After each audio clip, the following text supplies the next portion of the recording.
Fam, what is up with the squad? It's Cess, your favorite auntie with Uncle Tendencies in the building with the Baseline Brunch. Ladies, y'all know what it is. Y'all know what it is. Ladies, good evening. Thank you for pulling up for this special Baseline Brunch at night. Who's doing breakfast for night?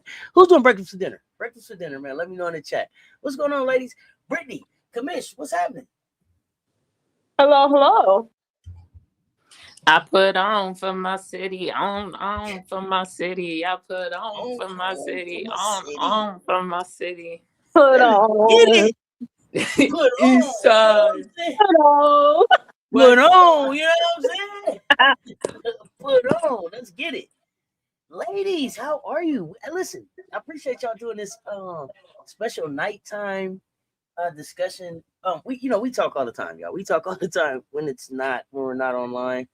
In the villa, and we realized that senior night is coming, and we're not going to talk before senior night. So it's some other stuff we wanted to talk about, but we wanted to celebrate our seniors. So shout out to the commish for coming with that idea, and Brittany for you making some time to come up here and have this conversation. I appreciate you both so much. Good evening, everybody. Jay Get Paid, what's good? Joe Mama, what's happening? Danbury Sports Highlights. Emily, what's good? Yolanda Wells, what's happening, fam? What's good, y'all? What's good? So let's get into it. Let's get into it. Let's get into it. This is probably the show I've been dreading the most. This is the one I've been dreading the most. This is the week I've been dreading the most, right? Well, it's not dread for me, but I feel what you're saying. I mean, it definitely comes with like immense appreciation and gratitude. Absolutely. And yeah, like, it's like you can be melancholy about it, sad about it, but what was the quote? I wish I had some snaps. Yeah. Don't be sad it's over. Be happy it happened, or whatever, that type of thing. Yeah, man. I guess it's like, you gotta we Gamecocks, so it's like she's getting her wings. They're getting their wings. They're leaving the nest. Wings. Yeah. Oh man. I've been working on my Raven content. I told you some of the stuff I'm working on, I couldn't even make it through. I was like, damn, this is tougher than I thought it was gonna be to say goodbye to this one. So and it's not even goodbye. It's like you said, it's melancholy. It's bittersweet. No, it's just it's bittersweet. Like it's a deep appreciation. Well deserved, right? Well deserved. Exactly. It's you've done everything that you can here. Like Raven's done everything that she can here. And I think that she leaves it. I think that she leaves the standard and the program and the team in really good hands and in a really good place as far as like the culture of who we are as a team, right? Yeah, Big Bird is leaving the nest.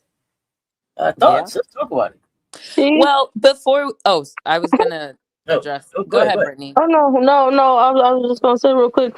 It's giving the final scene of High School Musical 3 in the curtain call. We all dropped the tears together. We're all absolutely. It's sad. Okay, so that I didn't see High School 3, the musical, all that. So it's given like that's before your time or it's after given your like time, whatever. Yeah, it's after my time. So it's given like Jordan leaving the court.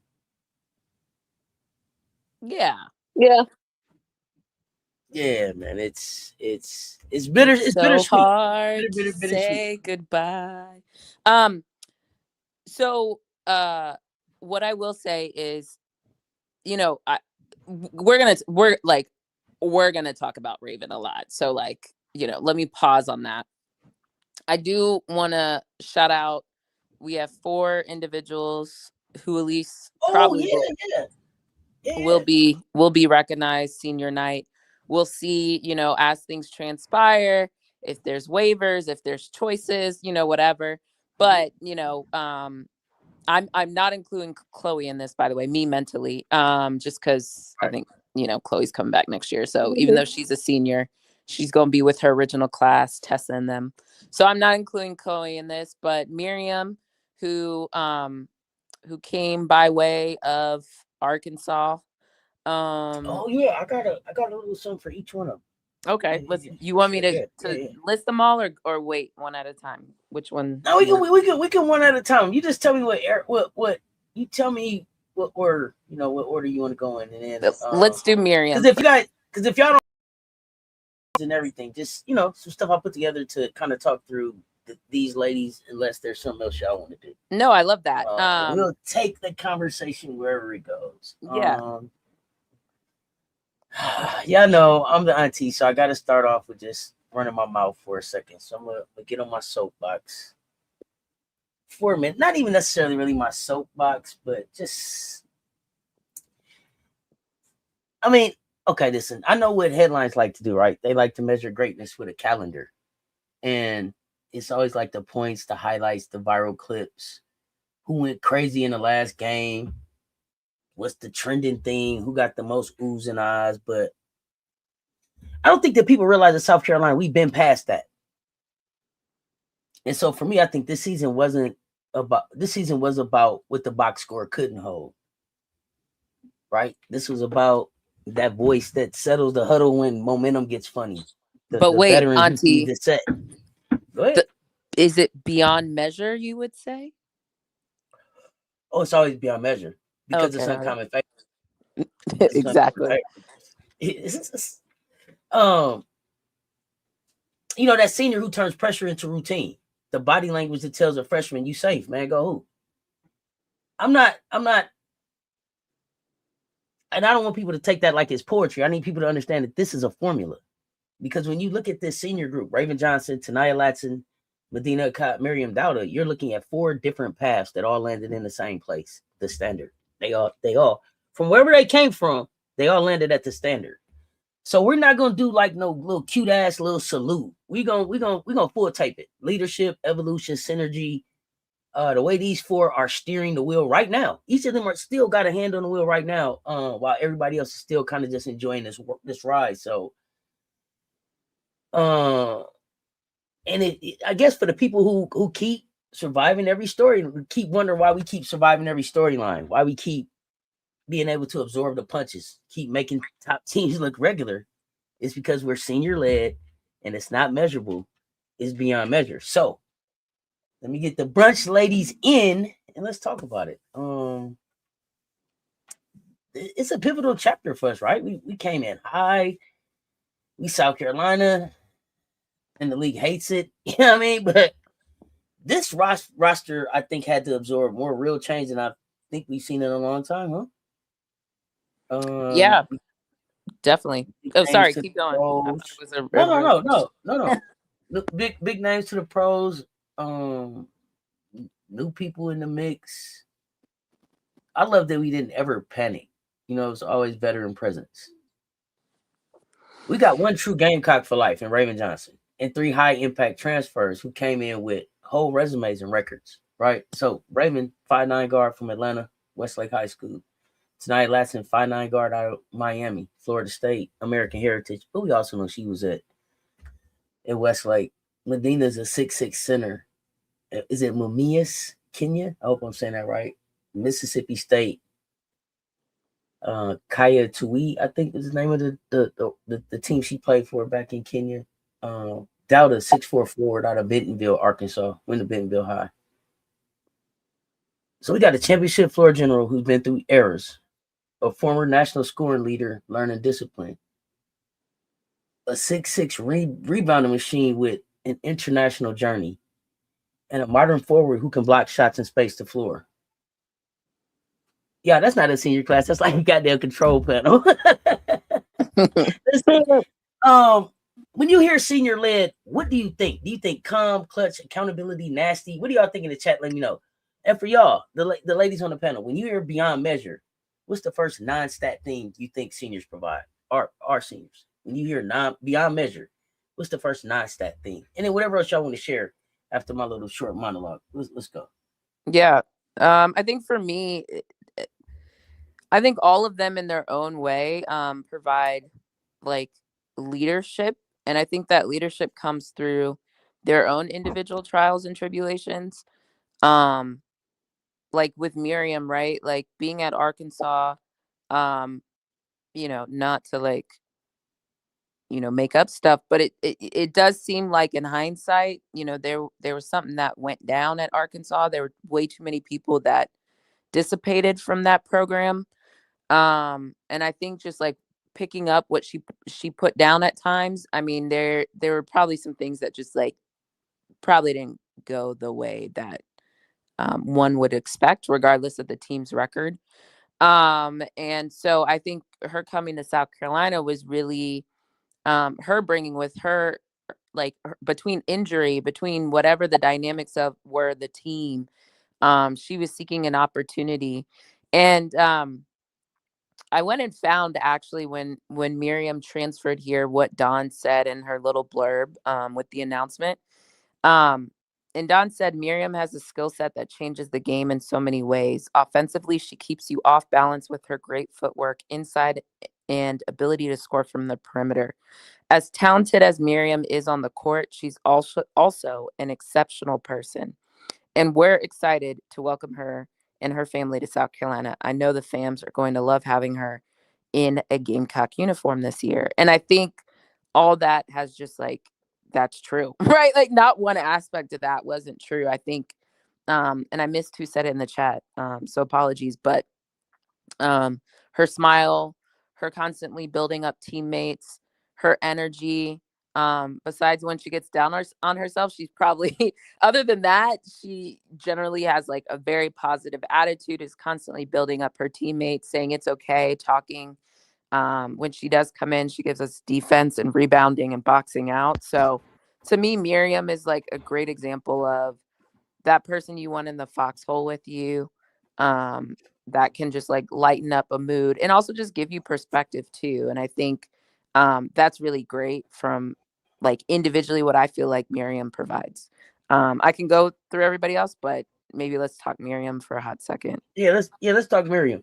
And I see in the chat, I do want to say this again for those of y'all just tuning in.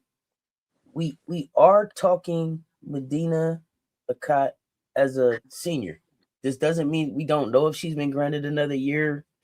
We're just talking based on who we think would participate in senior night, with the exception of Chloe, on Thursday, because we expect Chloe back next year. So we're not talking Chloe, but the other 4 seniors on the team. So this doesn't have any bearing on whether Madina will be back next year or not.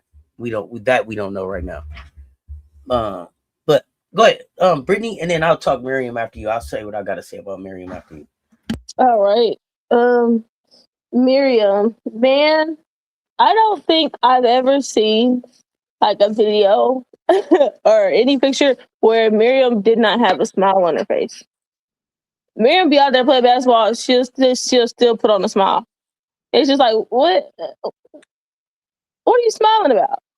And you can tell that she's one of those people that can go in a room and just brighten up the mood. And I think for all of these transfers specifically, all of them went out on a limb, on faith, because there's so many stories of kids going in the portal and they either don't get picked up, or the place where they transfer to, it didn't turn out the way that they thought it was going to turn out. And then you have the success stories of the transfer portal. And I think that all of these ladies have one of those stories, one of those success stories, because they honestly could have just could have been comfortable and just stayed where they were at. Miriam could have been comfortable in Arkansas and just been like, oh, well, I'm enjoying Arkansas, or I'm enjoying whatever brought her to Arkansas, and just the comfortability of it. So for her to say like, hey, I'm gonna take a leap and I'm gonna go someplace that is not only gonna help me become a better basketball player, but also become a well-rounded person outside of basketball. And I think it's easy for people to look at a box score and be like, oh, well, why did this person transfer there? They ain't doing nothing. They not doing nothing. They ain't putting up the numbers they were putting up wherever they were at. But they fail to realize how not only do they impact their current team without scoring, without putting stats on a box score, but also how going to that place has helped them be a better person and just help them build those steps to becoming whoever they want to be.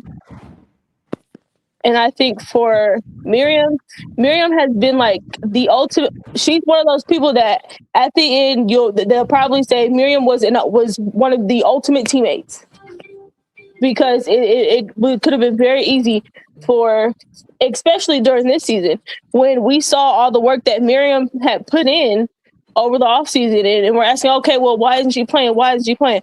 But yet, what Maryam continued to do was stay prepared. Like, okay, I might not have got in this game. Okay, that's fine. But I know when my number's called, I'm going to go out there and I'm going to do what my team needs. So for Maryam, I think of her as like the ultimate teammate, because we hear so many people who will just sit on the bench and just have an attitude, and just their body language is just like, ugh, like, I don't want to be here. But for her, day in and day out, to keep working, regardless of what the results were and what the results are, says a lot about who Maryam is. So the dedication to continue to work day in, day out, and to continue to impact this team, to help us go wherever this team's gonna go, because the season's far from over. But I'm pretty sure that all of these young ladies will play a big role in where we end up at the end. For me, I think with Maryam, I hate that I started the conversation with Maryam coming to South Carolina around her being able to shoot the 3 ball and stretch the floor. Because I think when I look back at what Maryam's done over the last 2 seasons, she's got a modern forward toolkit, right? So she's like I'm looking at my notes, she's I'm calling her a tactical flex. I don't think that people realize that, number one, she's the type of player that a coach gonna let her have, because she lets you change the whole. You can change the whole movie and you ain't got to change the cast. Let me check it out. At Arkansas, she was a defensive event. Did y'all know she broke a 37-year school record with 10 blocks in one game? Nope, y'all wasn't tripping on Maryam like that. She led the SEC in blocks per conference game at 2.8 at Arkansas. That's a warning sign. I wasn't even looking for, but so when I found that out, it was like, well, damn, that translates to what it is I ended up loving about her game, which was her defense, the way she irritated people. But she embraced like a role shift here. She went from like being the kind of like this feed me person to a fit the machine kind of person. And that's why I feel like her value is really way more tactical, because she lets us play different styles. I was looking at just some of the stuff, like just looking at some of their film. We can go big and we don't have to get slow. We can go 5 out and we don't have to give up the rim. She's built for modern basketball. And her box score is not going to scream that at you. But I think, you know what I'm saying? Because she's literally built for modern basketball, that's kind of what had her on those watch lists. But I think what you guys pointed out is that, like, beyond measure, it means that we're not prisoner to the points. Because she defends, she rotates, she creates space. She lets the coach change coverage. So she's like this chess piece for us. So that's where I'm at without it at the end. I wish I would have appreciated the defensive side of what she does more earlier when she got there. But can I ask y'all a couple questions about Dauda? Yes. Absolutely. What does Dauda enable strategically that we can't do as clean without her? What does Dauda allow us to do uniquely? Is that the question? Yes. Yeah, uniquely from Oh, her being on the floor. oh, absolutely. We can go small with Data out there, and simply you can go small without having this really big concern about, okay, are we going to give up a bunch of offensive rebounds? Because that's typically what teams are concerned about when they discuss the pros and cons of going small. Because Data allows them to go small, but it's really not small because Data isn't small. She isn't small. She's not small. Is one of those things that is unique about her, and especially in this time in basketball where we're in positionless basketball. Everyone wants to play positionless basketball, but everyone doesn't have the players to do it. But Miriam is one of those players to allow us to be able to go small. And then if you want to go a bit bigger, you can be a little bit okay with having Miriam out there because you're not really concerned about the spacing, like a spacing problem. Yep. Because her ability to shoot the three allows them to not have to worry about it being clogged in the paint. And then also another thing about Miriam that allows us to do some really cool things is because of how sound she is defensively, you can do a whole lot of different coverages. Yeah. So yeah, it's just it's a bag full of tricks that Miriam allows Dawn to use because it's like, okay, I know that whatever I want to run, you're gonna be okay. She also is, when you see her out there, she's usually talking a lot with the other players. Like there's I think even last game, like you saw her and Alicia like at the foul line. Someone was shooting free throws, I forget who. But Miriam specifically and Alicia were talking across the way. Like you could see Miriam being like, okay, I'm doing this, you do this, like helping kind of jumpstart that communication. The other thing Miriam does well offensively, she's actually a really good screener too. And because of her ability to stretch the floor, and you saw this a lot at Arkansas, she was either running the trail position a lot, or she was the one initiating the screen with the ball handler. And then there was the option for her to pop and hit a three. But her screening itself is pretty solid. Again, that's another underrated, not necessarily box score measure thing that you see, but she does a good job at that. And then as we all know, the boxing out is good. Excuse me.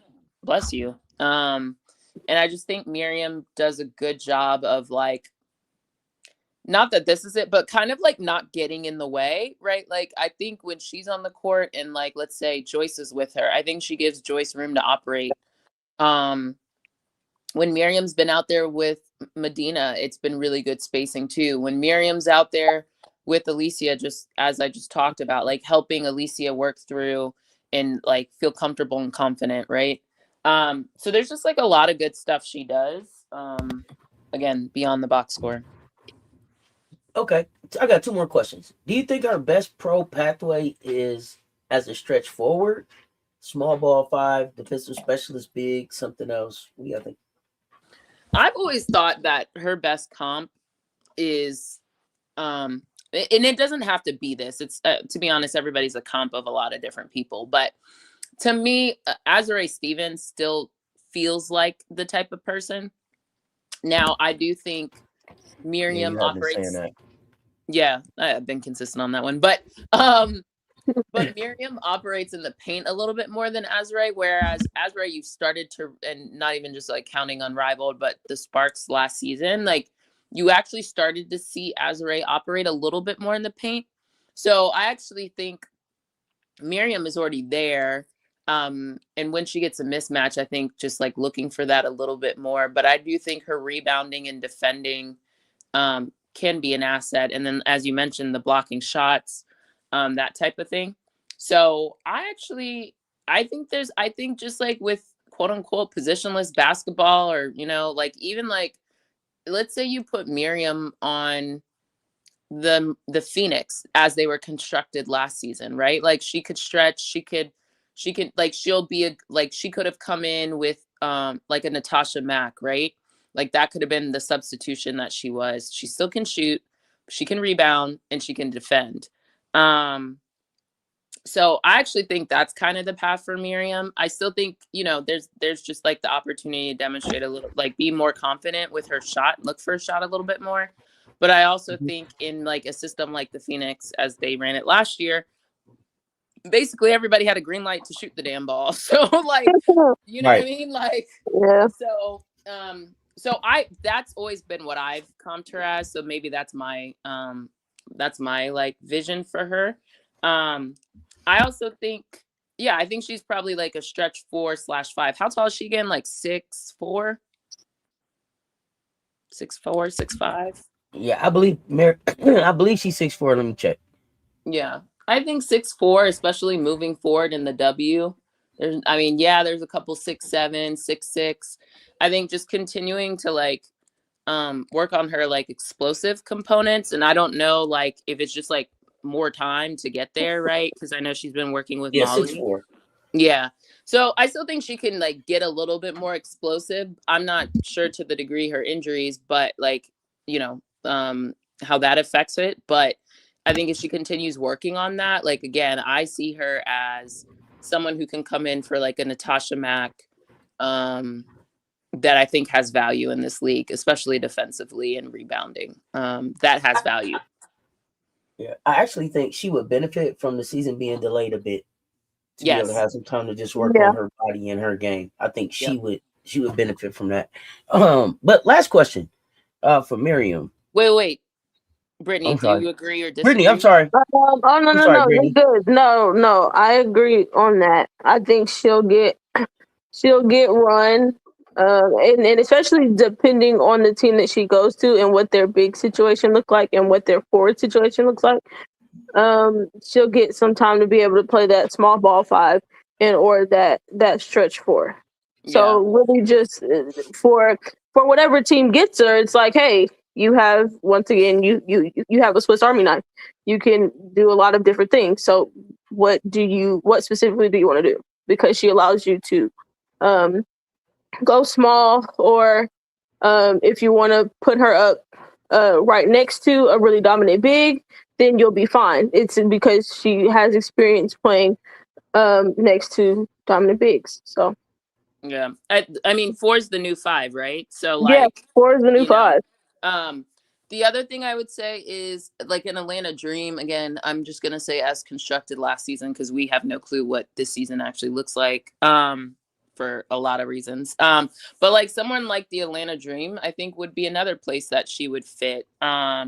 Especially because you don't know BG / Brianna Jones. She fits in moving the ball, especially to shooters at the 3-point line. I think like the Atlanta Dream, the Valkyries, and the Phoenix. Wow. To me are like the somewhere 3. Else? Say where you say, Brittany? Another team that needs some big help. Over there in Dallas. Yeah, but they all have like so many stretch, like between Louisa, Lee. I mean, they need to clean up their big room, but in theory, I agree with you. So you know what I thought? I thought that she would be beneficial. I thought she would benefit from going someplace where there's a great vet. Yes, like a Tina Charles or somebody. Yes. So somebody that could pour back into her a little bit and pull some of the game out of her bag because I know it's in there. So I don't know if but I don't know if Tina would be at Connecticut next year, right? So, but someplace where there's a vet that's gonna pour back into her. But that's a me too. But we don't know. Last question for her is. Sorry, can I add one more? And then for her off season, I actually would love her regardless to sign up for Australia WNBL. I think that would be really good for her. You like WNBL more so than I think General was saying China. Yeah, China, you can kind of get beat up over there a little bit. I just think for like look at what it did for Sanaya, right? Like I do think there's like a little bit of like an offensive rep that can be helpful. Yeah, I because China is a little, there's like tiers within China, right? Like even Camilla. I don't know. It seemed like the guards do better over there. Yeah, it's kind of a mix. It depends because then you have like Liz Cambage coming like right before playoffs. You had JJ coming before play. So it's a little bit of a mixed bag, but I do think the WNBL would be a good spot for her. It's not too much of like a culture shock, but it also is going to get you prepared because there are other bigs there of like kind of her similar stature, like Sanaya. What's her name from China was there? I just blanked on her name, but she went to Perth. There's like the Mackenzie Holmeses of the world. Like, I think that's a good, Kayla George is over there. Like you have a good subset, like a good set of individuals that I think that would be good for Maryam to go against, but she can also get some veteran help there too. So that's where I would put her. Oh yeah, Hanchu. Thank you. So last question. What matchup, if any, in this postseason conference run, both SEC and NCAA, what matchup would make Dauda's value scream the loudest if for her to dominate? Is there one?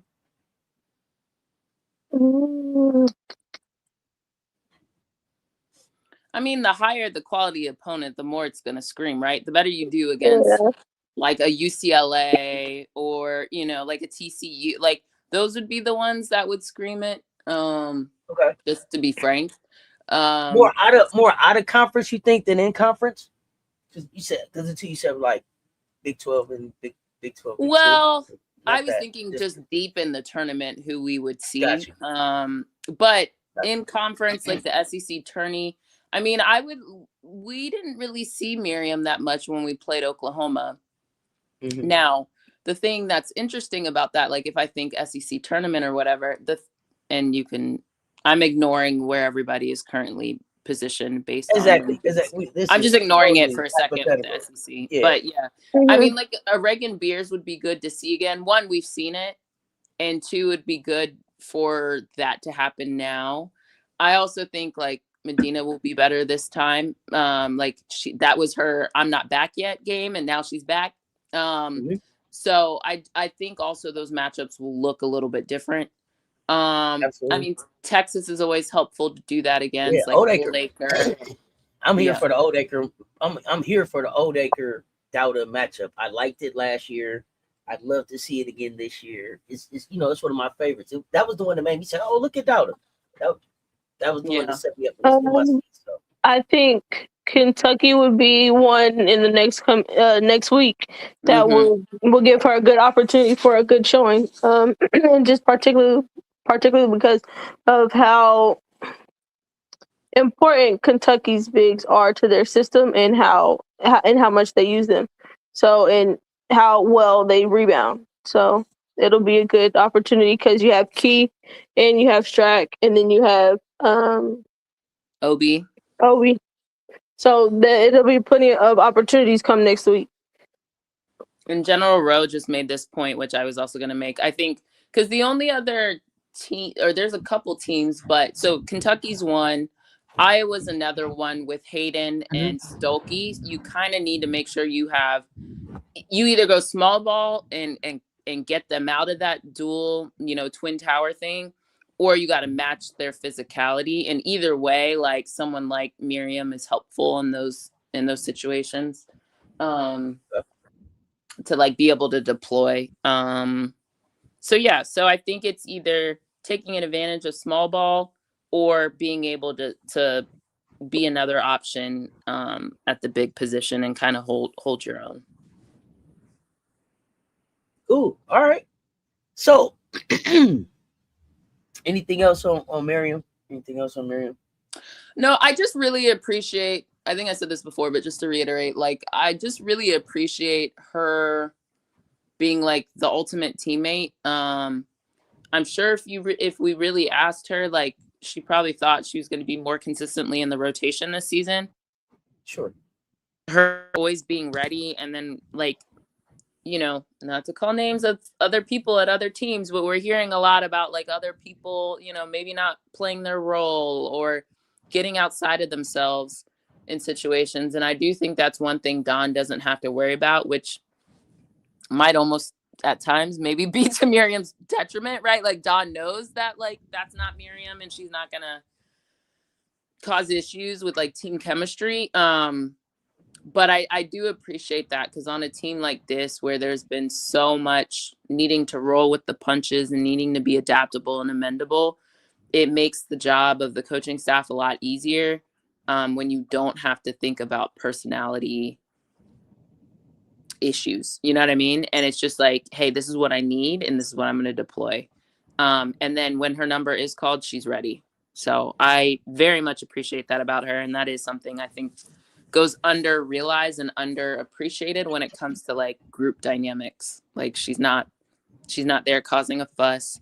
She's not like creating like, you know, disdain in the group and like the tribalism that can happen sometimes in those situations. So I think she's just been pretty much like the ultimate teammate, like Brittany said, even to like TikTok lives and like calling people to come to their room and stuff like that, just like is truly just an extraordinary person. And so that I do appreciate about Dauda, and I think she's one of those people that like you always want to see her win. And so I think that's amazing. Brittany? Oh yeah, not really. I think we've said it all, or at least most of it with Miriam, the ultimate teammate. The ultimate teammate. Absolutely. And yeah, I echo, same sentiment. Just thank you, for coming and just showing up and being just a pro about the situation. And always looking for ways to add to. I never seen her trying to detract or take away from or make it about her or me or any of that. Always clapping, smiling, trying to help people understand, talking like you said, just a consummate teammate. So I don't know if y'all can hear it, but we're gonna give her a round of applause. A round of applause for our super senior, Maryam Dauda.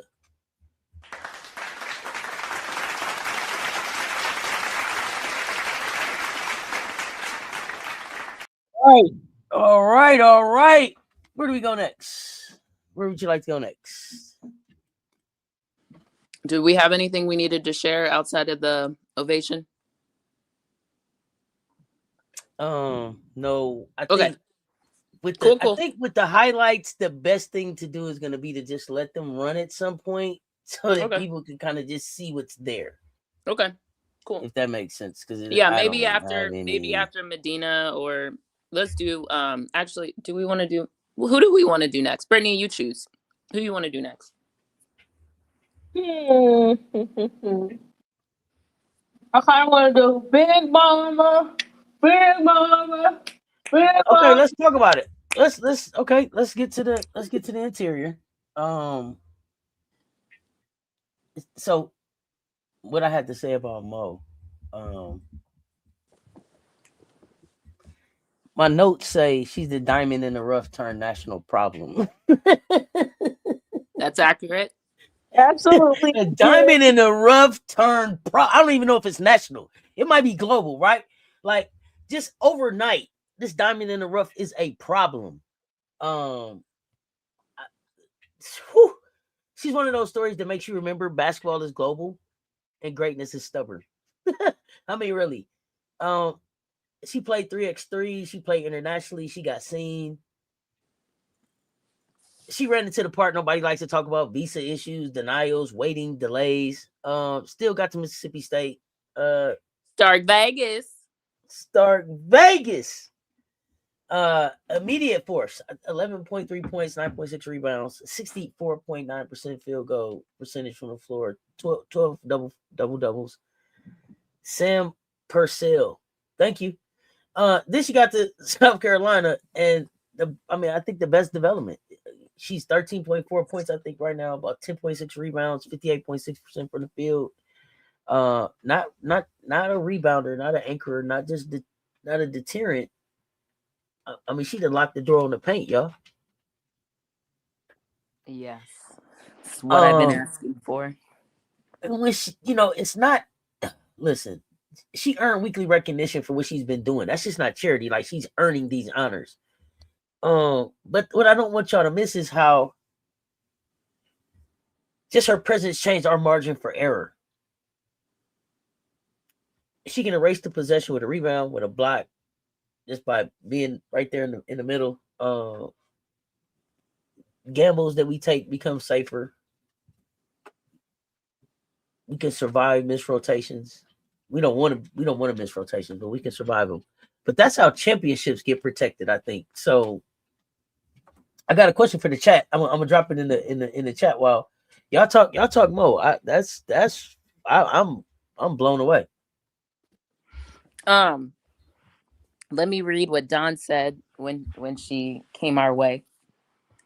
Madina gives our front court additional size and speed. She has the ability to score, rebound, and defend, and her competitiveness and SEC experience are added bonuses. We're excited to bring her to our Gamecock family, and I know the fans are going to love watching her play. Dawn ain't lie. Not one word. Not at all. I think Madina is probably one of those people where truly the potential is like, it is, I don't even know what it is, to be honest. Like, it is so high. And I think I've been in awe of the fact that technically she's only played basketball for 5 years, and just her skill set and ability is quite good. Her athleticism, her touch, I mean, shoot, look at all these threes, is just crazy. I think they said in the game, or they said it somewhere somehow, that Madina has already made more threes than Aaliyah Boston, Camila Cardoso, and maybe somebody else. I can't remember if they named one other person combined in their entire tenure at South Carolina, like in one season, you know what I mean? And it's just amazing to me. I hope Madina eventually either has her own production, she's able to produce her own thing, or someone she trusts does it, because the questions that I want people to ask Madina, they are not asking. Stop asking her for the 20th time if she's back. Please. Stop asking. She's back.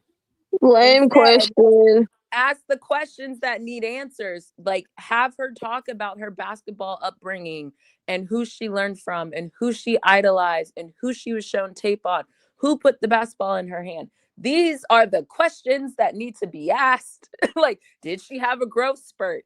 Why don't I know any of this information about Madina? But I know when so-and-so broke their leg in second grade. Like, I don't understand why I don't know this information. But anyway. So I would like a documentary about Madina, and hopefully she stops shying away from the camera. Hey, Cess Talks Sports would love to do it if somebody want to sponsor. There it is. Want to sponsor the production. we can definitely get it done. I'm sorry. Go ahead. There it is. But go ahead. No, do it. Because I will personally send you all the questions I want answered. I know they'll get answered, so don't worry. I'm with it. But Madina is like, her trajectory just in this season alone has been truly something that, again, is not, you cannot measure and you cannot exactly project what she's going to be because of her shortened time with the sport. to watch how she was utilized at Mississippi State.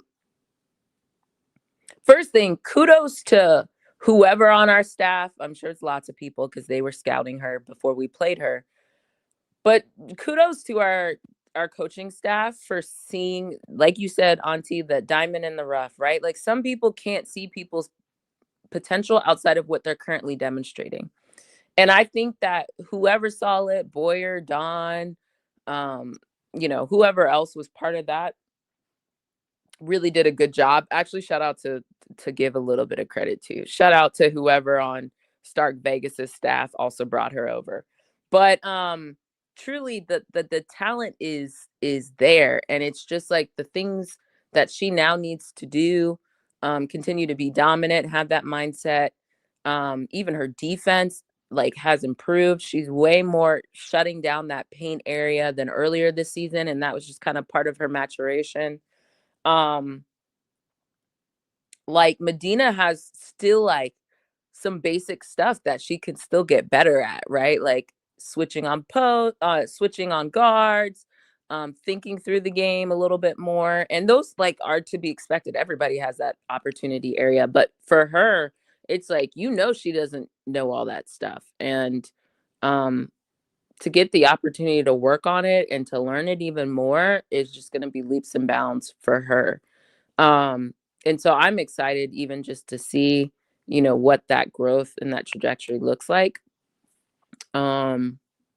And then she's shooting threes. Like, that's crazy. Like, step back threes. Like, these are not just like, oh, I got the ball, I'm launching. No. These are like set shots. And I still think even her mid-range can improve, right? Like, and so there's just Madina's ceiling and like what she can be is like, it's truly almost like immeasurable. Like it truly is. Like I don't even think there's comps in the W that I have to blend like 4 different people to come up with a Madina comp.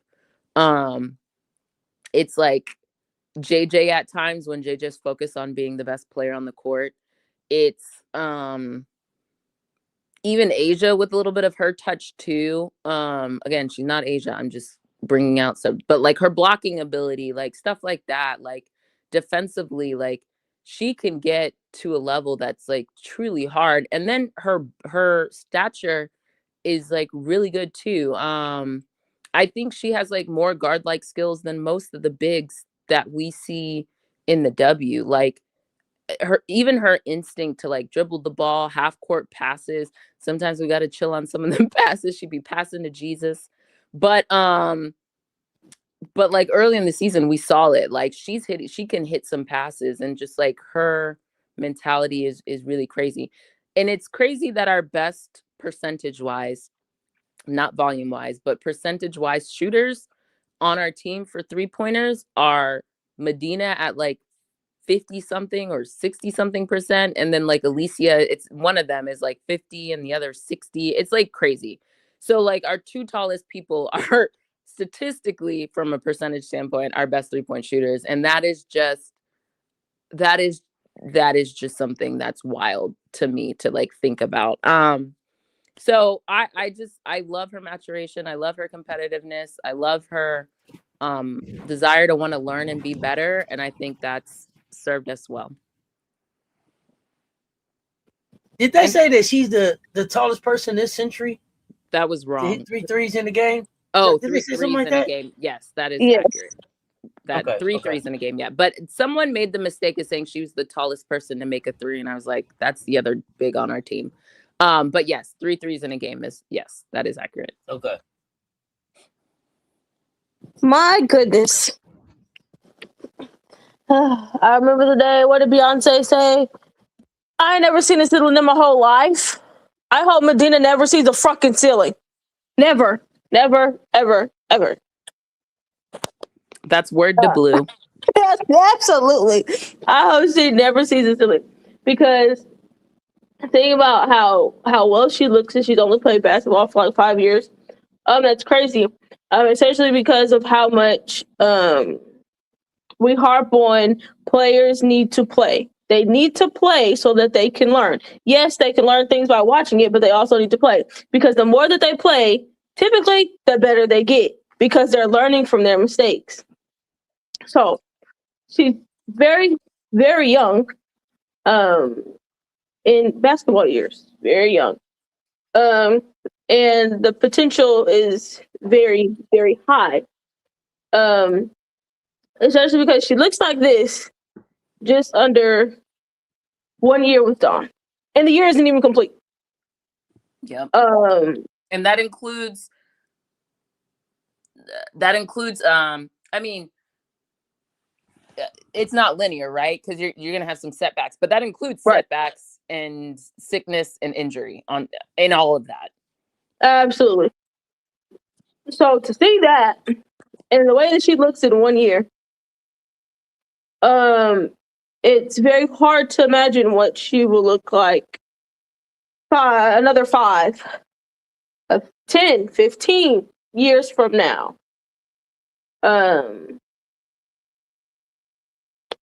Because it's just, how to put it, you're not supposed to look that good. Correct. You're not supposed to look that good 5 years of playing basketball. Let alone to be putting up the crazy numbers. And I don't know how many times I have to say it. The minute Madina gets her footwork together, oh God. Oh gosh. I'll pray for y'all. I'll pray for whoever defending her. I'll pray for y'all. I'll put one up for you. Cause the minute she gets her footwork together, she'll be able to do the things that she wants to do. Because we've seen it countless of times. The moves that she wants to do, how she wants to be able to put the ball on the floor and get to the rim and all this cool stuff. She wants to be able to do it, but the footwork isn't there yet. Yep. So well, the footwork isn't even that bad. I mean, it could be. That's the other part. Yeah, it's actually like somewhat. I mean, it's not as bad as like some are making it seem. I do think sometimes, yes, there's a little shuffle, and then sometimes it's just like, no, that's actually not a travel. It's just she's doing things that most basketball players wouldn't do. So it looks like a travel, but it's not technically a travel. Exactly. Because that's not the moves most basketball players learn. So it just looks odd, and just because it looks odd doesn't make it a travel. So I think that's the key there. And Madina finna be coming down here and spin moves on them. A baby hook would be nice for her too, because she has good touch. That's the thing. Like a Tina Charles baby hook. There's so much that she can add to her game. It's so much because it's not like, all right, she's been playing really high level basketball since she was a kid. It's not like that. She's only been doing it for 5 years. So imagine when she actually gets to spend more time spending more time watching film as she gets used to seeing more things, because that's the other part people don't realize. There's not a lot of defenses that Madina has seen. She's probably seen, all right, the basic ones that people throw out there. They'll throw maybe a little 2-3 or a regular man-to-man. They might blitz and all that. There's so much more defensively that teams, especially at the next level, there's a lot more things defensively that teams will throw at her that she hasn't seen yet. But the minute she sees it and understands it, it's going to be a problem. And the fact that throughout this season, I'm pretty sure she heard the noise coming from the haters. Because, y'all was chirping real, real loud at the beginning of the season, but I don't hear anything now. Very interesting. She was still getting double doubles at the beginning of the season. That's the other part. But they was chirping really loud, and I don't hear them now. I'm like, we're gonna chirp loud then. Why not chirp loud now? Damn. Oh. But no. For her to be for her having to jump through all these hurdles, and still be able to come and be willing to learn. That's the other part. To be willing to learn. I don't know how many times we talk about people and or see people just on a regular everyday basis that are unwilling to learn anything. Mm-hmm. They think that they know everything. They think they know it all. They've done it all. They've seen it all. You can't tell them anything. But here's Madina coming in ready to work every day. With also having to deal with a language barrier at times.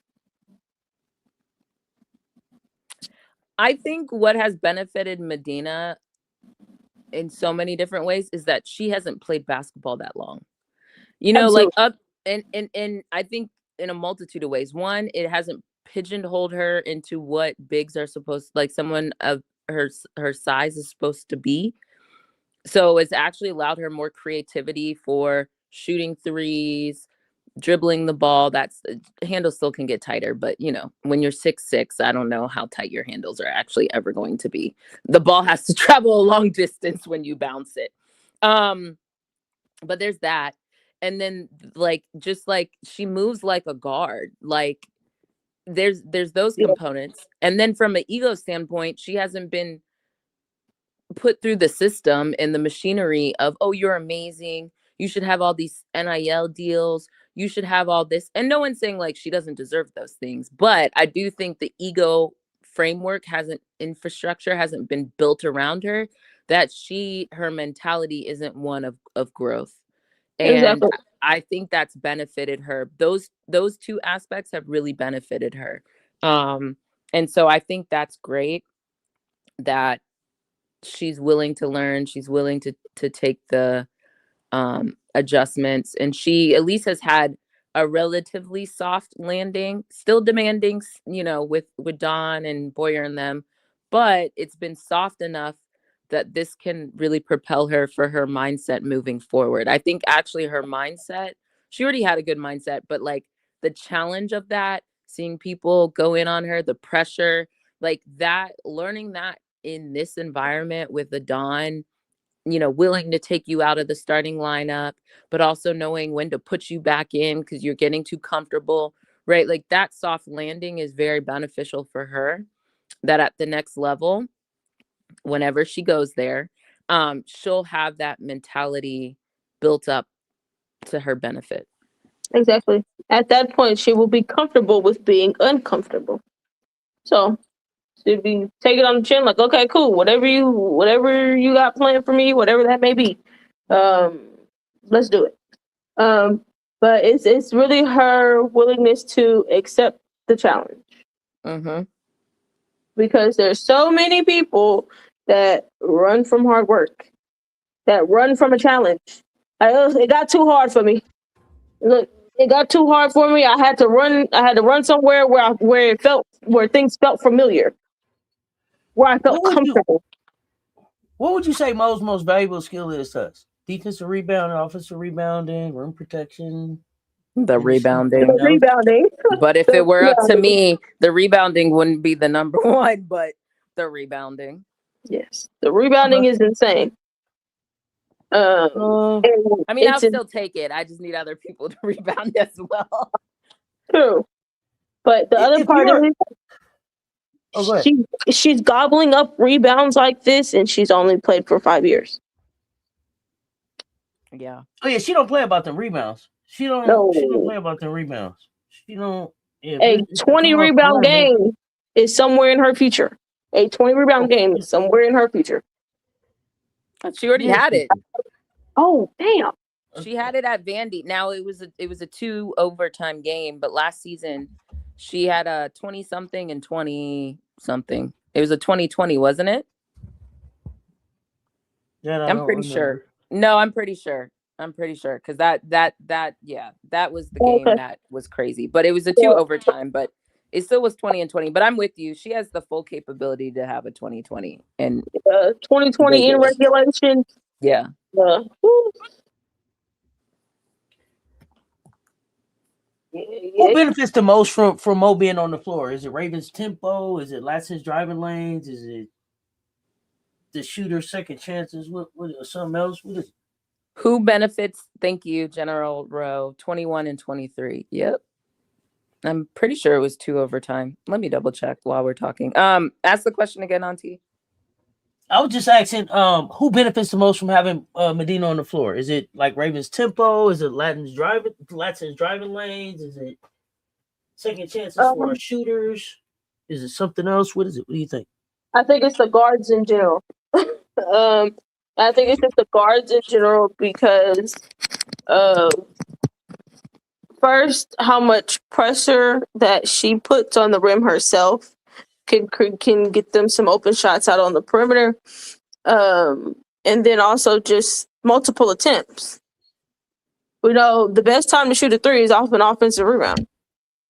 And just having Madina out there, and especially in the pick and roll game, I'm pretty sure Raven enjoys playing with Madina.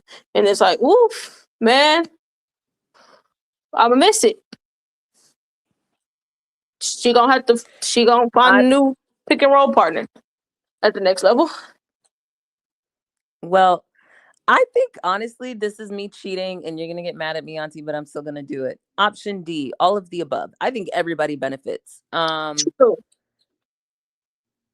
Well, Raven benefits for sure because Raven loves playing. Well, since she's gotten to college, she's had a dominant big.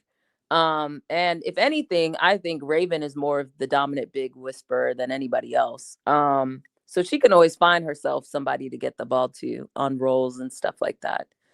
I think Latson also. Well, Latson. The way you breaking this down, I got a request. Yes. Can you break it down? Because I like the way you did this. Can you? We talked about this in the match.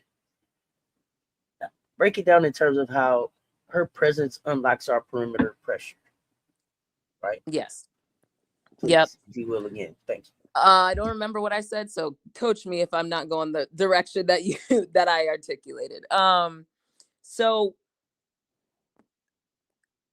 this is why dominant bigs still to me are so valuable in the game of basketball. I know we've had conversations about some other bigs at some other universities, but this is why the value of a dominant big, the gravity that they possess, and just make it really difficult for opposing teams. One, they're closer to the basket typically, and that's a higher percentage shot. They're also more available to get rebounds. So just having a dominant big makes it very difficult for the other team. And I would argue that there's more things they have to worry about with a dominant big than, let's say, a logo 3-point shooter, right? Like it just sucks more resources down there to like stop it. So then what invariably ends up happening is it now opens up passing lanes and more opportunities to spray the ball back out. Hit long middies, hit threes, slashing, all that stuff. It just creates like a hub in the middle that now creates all these like nodes that you can now spray the ball off into. And so if you have great 3-point shooting, a really good big helps with that. Or someone who sucks that space in. Think a la the Aces. You have Asia. She commands a lot of presence, double teams, whatever. Eyes are all on her. But then you have the Chelsea Grays, the Jackies, before the Alicia Clarks, those type of people that could sit out there and get the pass out and shoot a 3. And then, yeah, you kind of have to either come and sag in, hedge. You got a weak side help. If you do like a really good skip pass, like, you know, a dart, then there's a 3 open and it's hard for the defense to recover. Pick and rolls, same thing. Like whether you ice or, you know, hedge, like you have to think about different ways that you play the pick and roll as a result of a rolling big.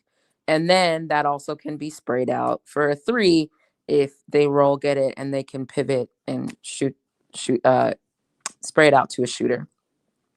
Let me pause there. Anything I didn't say that you were like, you said this? Nope. So far, it's almost like a carbon copy. Yeah. So there's that. And then on the opposite end, I think what Madina uniquely brings is her now ability to shoot a 3. Now other teams have to think about that.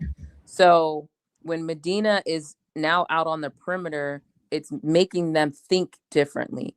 Someone might come try to run her off the 3-point line. Well, then Madina, that's a perfect opportunity to pass the ball to someone else.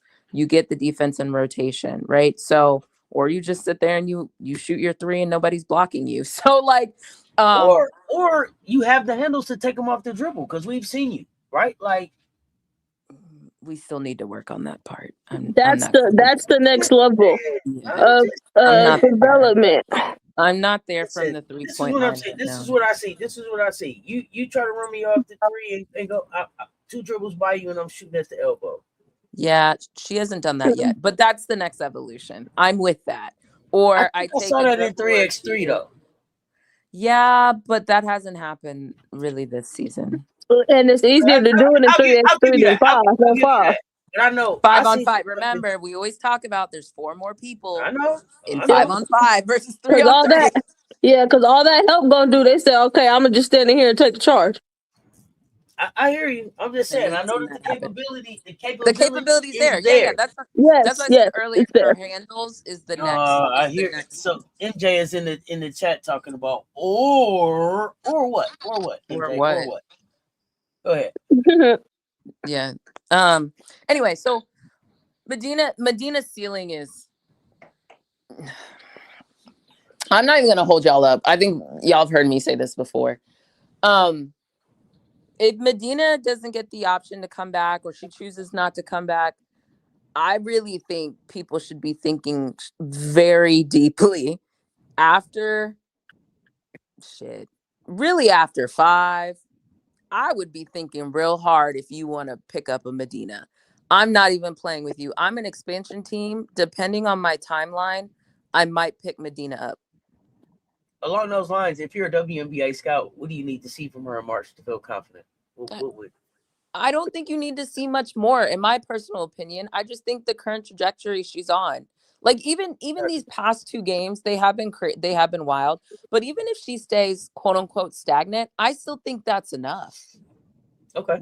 Me, because you're seeing her be comfortable out on the perimeter. You're seeing her really own the paint. You're seeing her rebound. You're seeing her alter shots. You're seeing people second guess when they come in she is an imposing force. And to me, the Madina thing is more around, how do I pour more resources in her to accelerate her growth? Whatever that looks like at the next level. That's whether that's handles. Her handles can get better, right? They can get tighter. She needs to work on some in and outs, those type of things. Just get more comfortable with the ball in open space.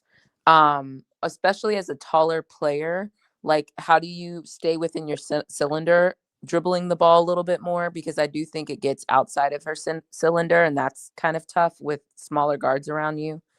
I think getting her into more pull up middies, quite frankly, even if it's pin downs, right? Those type of shots, getting her more comfortable with that type of stuff. She can always work on it, and she has touch because she can shoot the 3. It's just a matter of developing that mid-range game.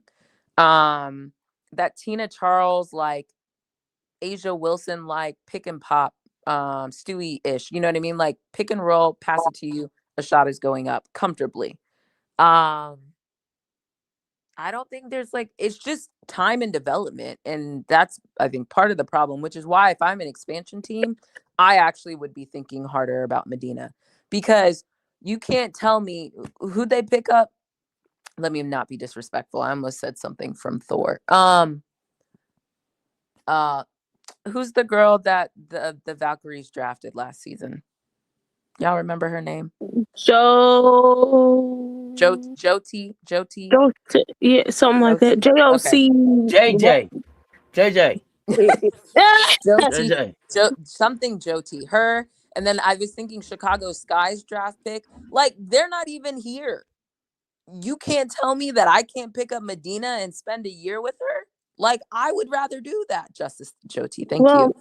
And then the other one I definitely can't pronounce. I think she's from like Lithuania or something like that. The Sky one. I'm picking up Medina. I'm Who is sorry. that, Sifka? Is it Cisco? Yes, that's it. Yeah. Another part about it is for the way in which the dub works, especially currently as most of these teams are constructed, you need a big.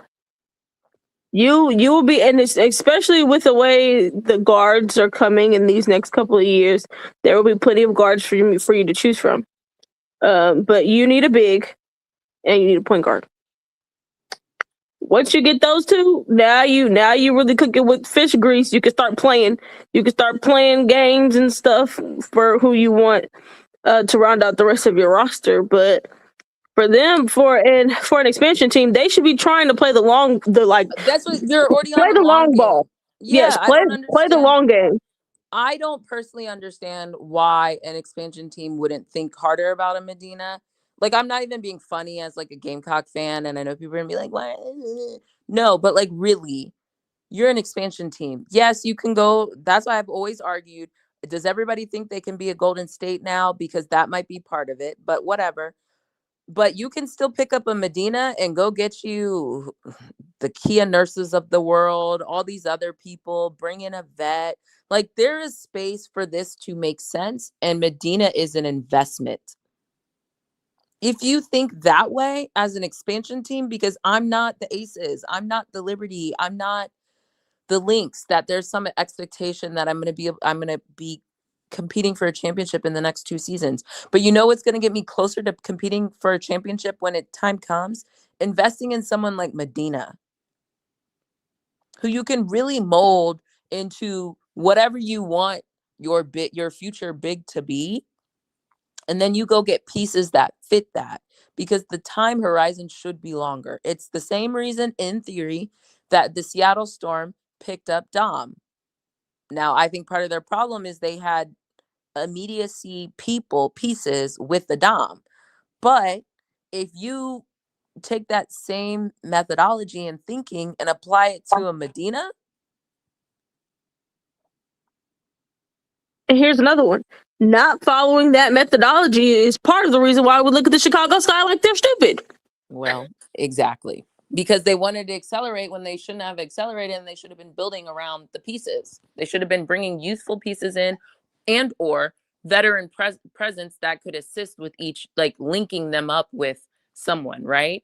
And to me, if I'm Portland and I have a big Sill on my staff, oh my God, I'm getting Medina. Figure it out. I'm getting Medina. Sill, this is your special project. Work it out. Mm-hmm. But people will be dumb and draft her in the late part of the first round or second round, and I'll just be like, that's not a good idea. Look, somebody gonna get they still of the draft. Yeah. And we're just gonna sit there and say, y'all were dumb for letting a very talented big that you can spend. You have what, 4 years minimum? 4 years minimum. To And get them the trajectory that has been done in 1 season. I'll even give you 2. Because she's been in the US for 2 seasons. Like, I would do it. I would think really hard about what's the infrastructure we need to produce. And someone like a Portland, to me,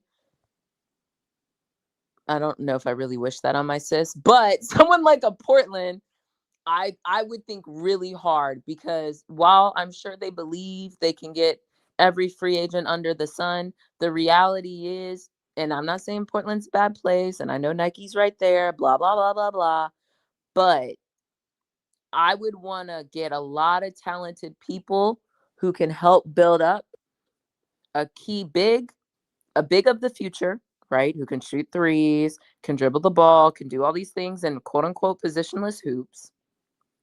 And I'd be looking at a guard who's super dynamic that I could pair, or a quality guard who can do entry passes, grow with Madina. I would be thinking about that as my maxi, not really Joel Embiid because he's injury prone, but like in that vein, or a Wemby and a Castle, right? Like that's how I would be thinking about this draft if I'm Portland.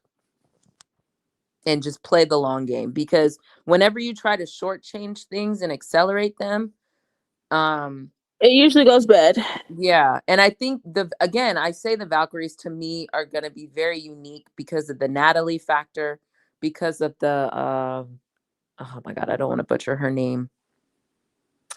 I just forgot it, but the GM for the Black woman, the GM for the Valkyries, and she's been around a lot. So like they're a unique combo. So I would be thinking a little bit differently and be thinking not as microwave as the Valkyries.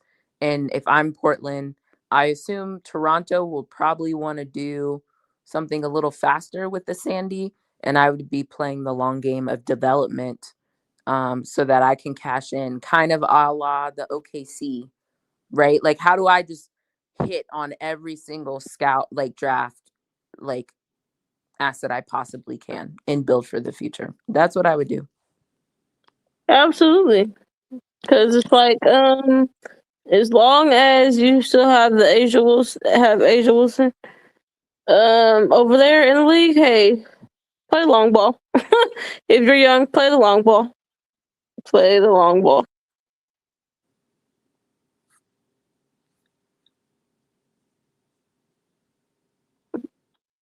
But hey, that's just my suggestion, because we've seen plenty of teams try to they start off playing saying they're going to play the long ball, and then they have like that one overachieving season, and then they're like, oh, we need to forget the taking this a slow process. We need to hurry up and speed this up, and then they start just doing stuff, and they start trading picks, spending a whole bunch of money on free agents, and then the whole thing just blows up in their face.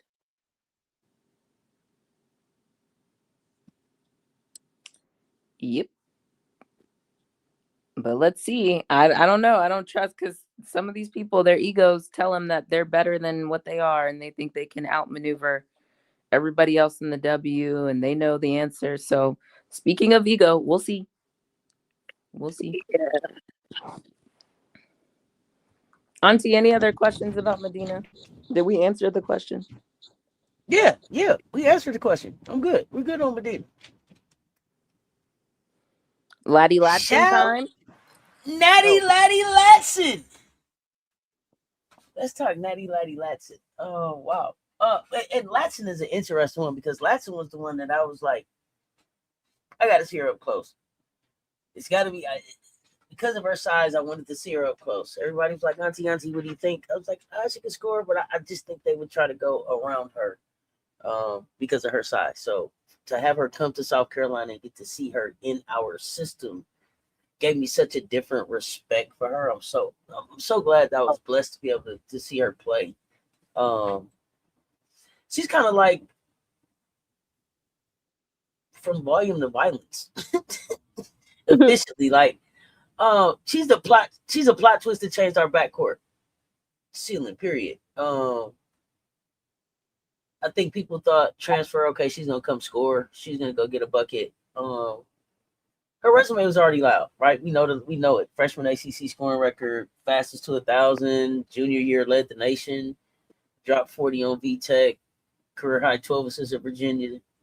Gave 8 steals at my Blue Hose. So when she got here, it was like, since she's been all of that, can she become the weapon in the system? And I think that I just respect her so much for how intentional she's been about becoming that weapon inside the system and showing that she could be successful in the system, right? She didn't come here to be the same player. She told you she came here to be a better pro. I think Don talked about it. They talked about it openly, seeing weak side defended with intention, making reads that don't just help her, that help the whole team. And this year, 14.8 points, 3.4 assists, 50% from the field. The defense is underrated.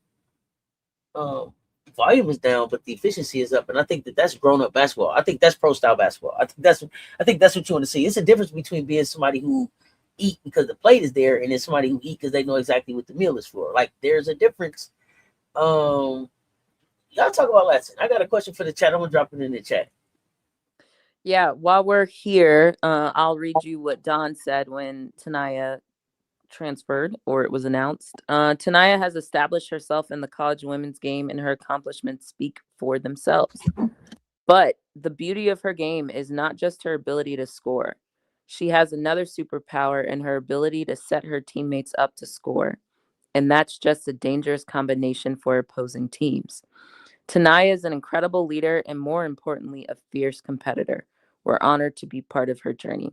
Look, Don ain't lying. Y'all need to pay attention more to what Don be telling y'all. She ain't be lying about none of this stuff.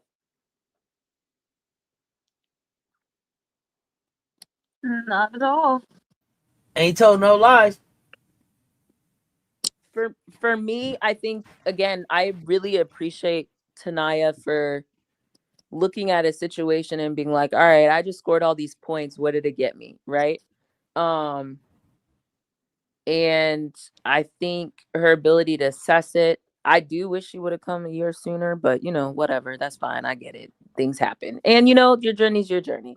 But I appreciate her commitment to trying to play defense. I think there's not enough people who are committed to playing better defense, and who are able to look into the future and be like, okay, at the W, because I've been telling y'all for years, the W does have a bias towards shorter guards.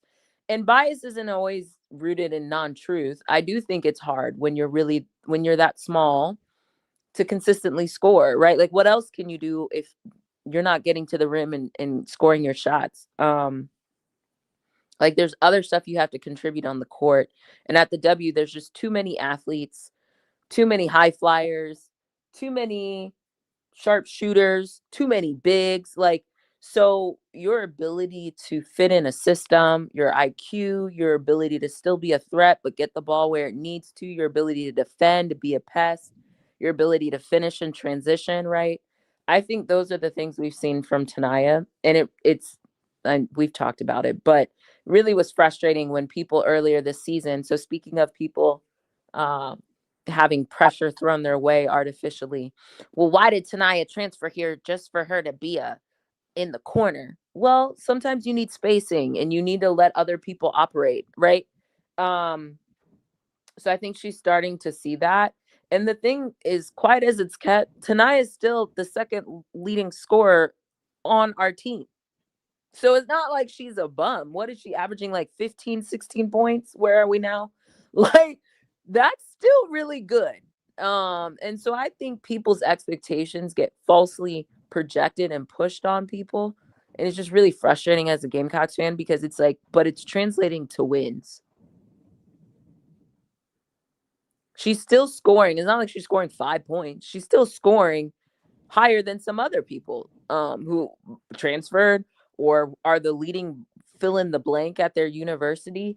So Tanaya is still giving you the scoring. She's just not called upon to be the sole scorer. And I just wish people saw basketball and its totality and being more holistic than just whatever's in the scoring column. So to me, it kind of feeds a little bit back to the prior conversation we were having, Auntie, with Madina. I think there was points in time where Latson did a really good job of penetrating and getting the ball to Madina earlier this season. I do think we've shifted a little bit for the better, by the way. Like, we're constantly an amoeba as a team, like, either because of injury, who's available, who we're playing. Like, we're constantly shifting what we look like.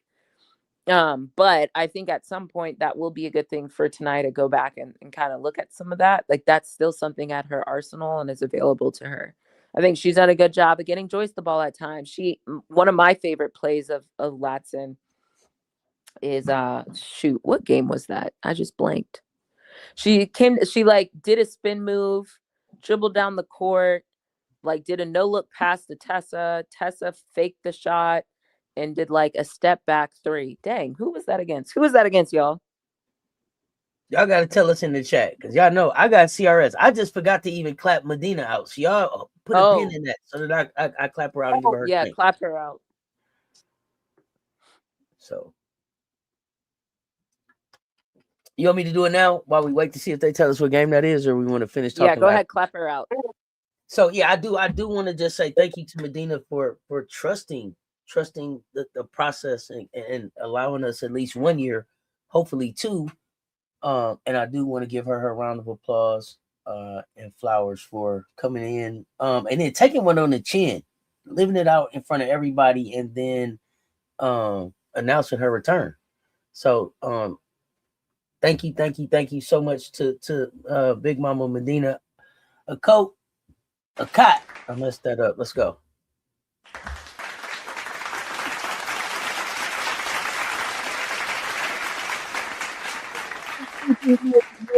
Big Mama, some love in the chat. We appreciate you.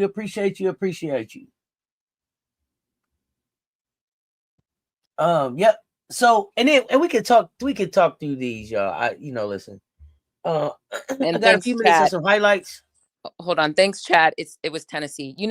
I can't keep track of which ranked team we've been blowing out at the CLA. My brain was kind of like Vandy and then Tennessee and then Oxford, Mississippi. I can't keep track. Thank y'all. Chad. Ran through in the CLA. Ran through. Could be a combination. So I don't know. Let's see. Can we get some highlights up here? I mean, we could just talk through it. This is Alabama. Raven. We're gonna talk Raven. I think I don't know if we finished talking Latson yet. We can just talk. We can just talk it out. People know what it is. There's Medina with her 3.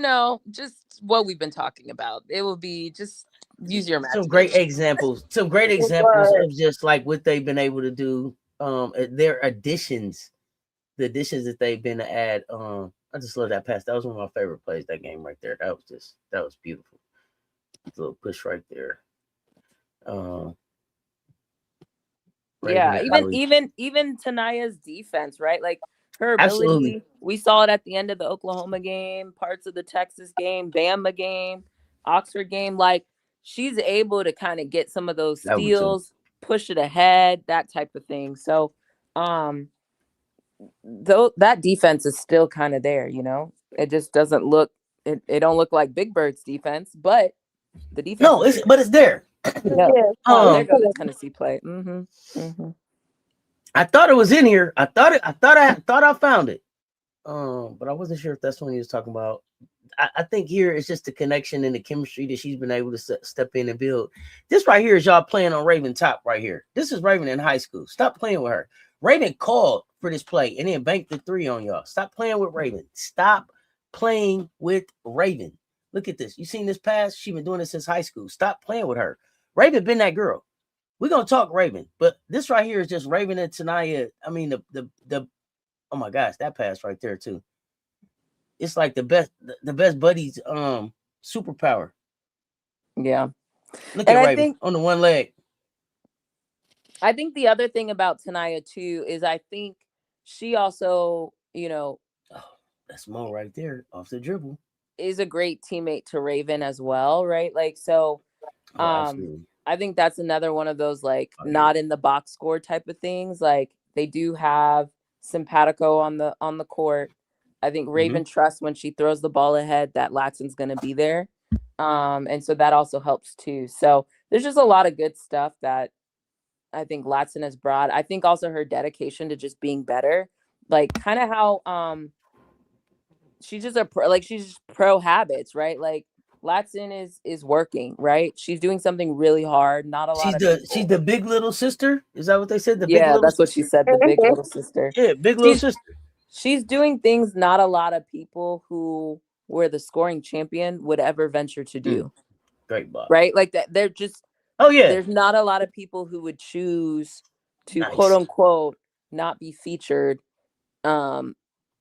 their senior year, like to look ahead and say like, okay, I can score, but I also can work on some other things, right? Mm-hmm. And I think that is what is really powerful about what Latson is doing. And so I really like that. I appreciate that. I don't know if we need to clap it up. Oh, Brittany, go ahead. Oh, let's not yeah. forget to clap. Look, I was gonna say, hold on, wait.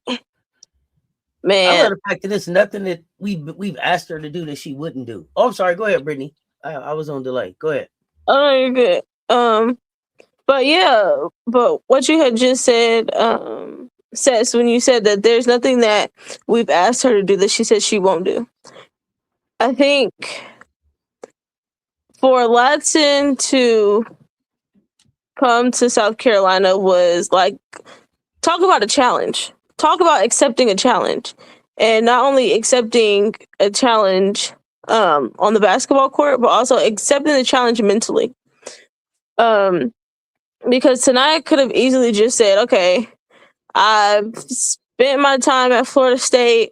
I've scored all these points. I'm projected to be a lottery pick. If not, I'm right outside, expected to go to an expansion team. So like, what else? What else more can I want? How much better do I really want to work to become? Like, haven't I done it all? Minus, okay, winning a national championship, but hey, only one team wins it a year. So for her to accept the challenge to come to South Carolina and to say like, hey, I am willing to do whatever it takes for you to help me become a better player. And it takes a lot for people to do it, and that's why many people don't do it. I pray that someday we will be released from the shackles of, as long as I got my number, just to win. That mentality, because it's horrible. Winning in life. Winning in life. Winning in life. It is not conducive to winning, and it's definitely not conducive to being a good teammate either. Thinking like that. So for someone to have the accolades that Tania has, to be able to say, I'm willing to come to South Carolina and do whatever Dawn asked me to do. If she's gonna ask me not to be the leading scorer, okay, fine, I'll do it. Whatever. If she needs me to come play the best defense that I've ever played, then I'm gonna do it. And if she needs whatever Dawn has asked her to do, she's done it. And there's not many players who have been able to put their ego aside. Not saying that she has one, but there are plenty of people that have done what she's done and or less that think that like, oh yeah, no, going to South Carolina, yeah, that's beneath me. I can't do it. Because it's so hard for people to be able to sit with themselves and say like, hey, okay, yeah, I've gotten all these points and stuff like that, but like, do I really, like, I've done it all. I can't be any better. It takes a lot to sit and think and work to continue to say, hey, there's levels that I want to go to. I want to be the best. So I'm going to do everything that I need to do to be the best. Many people say, oh yeah, they want to be the best, but ain't putting in no type of work to even come close to sniffing being the best, let alone the best at their position. So for her to be able to put her ego aside and say like, hey, if you need me to come out and be the second best defender or the best defender certain nights, you need me to come out here and be diming up everybody, whatever you need me to do, I'm going to do it. And for her to do that with no there's no talking back, rolling eyes, none of it. It's just saying, hey, I came here to win and also to become a better player, to prepare me for the next level. Because we see so many players that like, wow, they have so much potential. And we're like, hey, they have potential, but we question why they stay at some place that they're comfortable at. Why not take the challenge and say like, hey, I'm gonna take the challenge and I'm gonna go to a school that's gonna challenge me. And the other part about Tanaya did it in her senior year. There's no more year after this. Like there's no more there. This isn't like a HVL situation where it's okay. I came in my junior year, I had a bad season, I still have one season left. Like this is one and done. So to be able to take that challenge in a senior year, and you're like this is it, the most important year to say, all right, whatever you need me to do, I'm gonna do it, and I don't care what it looks like, as long as by the time I leave, I can say that I've became a better player. Then so be it.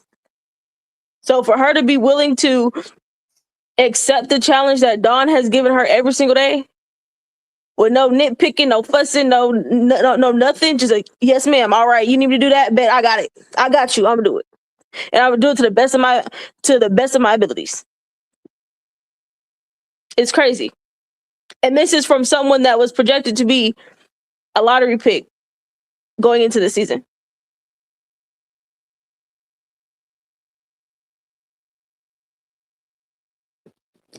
It's just very it's humbling to see someone be like, hey, look, I'm not big in the program, because she could have came to South Carolina and said, all right, yeah, I'm gonna come over here and I'm gonna lead y'all in scoring. I'm gonna come over here and y'all just gonna have to follow me. She did not do that. She came in willing and ready to work with the team, because that's something that not only is she showing the scouts that, hey, not only can have I been able to play with a lesser talented team and just been kind of solo dolo and maybe got some right hand little duo going on at Florida State, but mainly she did it by herself. But then she's also been able to say, hey, I can come and fit in a system. So when you draft me, I'm not just showing that, well, you don't have someone where you question how well they work with others, and you question if they can they do it in my system, or does it have to be their way? Is it their way or the highway, or are they one that can come in and they can adapt to whatever the situation is? So the fact that she's been able to do that and take the challenge every day, no matter what it looks like, and no matter what anybody else says, because like y'all said, people just contend another person that the haters love to chirp about. Why did she go there? Why did she go there? That's not for you to. She's already said it. But the other part about it is that's not for you to know, and that's not for you to understand. The only person that needed to understand the decision and accept the decision was Tanaya, and that's something that she's done. So I like I said, kudos to her, because there's plenty of people, and let me just say, there's plenty of people on the WNBA level, on the professional level, that would say, oh yeah, no, that doing something like that, playing on a team, is above me. Can't do it. Nope. I will just sit here and continue to be on this team, win, lose, draw, whatever. I got my numbers, I got my money. Hey, that's all. I don't care. And then there's also players where we see that they're like that, and not just in the WNBA, but also in the NBA. There's plenty of players that have that real bad. I'm worried about making my money, getting my points, getting all my accolades, and then at the twilight of my career, then I'm gonna think about winning. But at that point, it's like, hey, you kind of are what you are. And at that point, it's just like, all right, I'm doing this last ditch effort, a last ditch effort to go play team basketball. So kudos to. And you don't know how to by that point in time. Absolutely, that's the other part. They don't know how to at that point. At that point, they've been playing all these years. Their body is fighting against them at that point because Father Time doesn't stop for anyone. So you on your last leg, and you trying to figure out like, oh, I'm trying to win a chip, or I'm trying to become a better teammate, and all this type, and all the things needed to go and win a championship, but they can't. They physically can't do it because you've been doing what you've been doing all this time. So you're not trying to change. There's not many players who, at the end of their career, towards the end of their career, where they've been able to change their play style. Because that's just who they are at that point.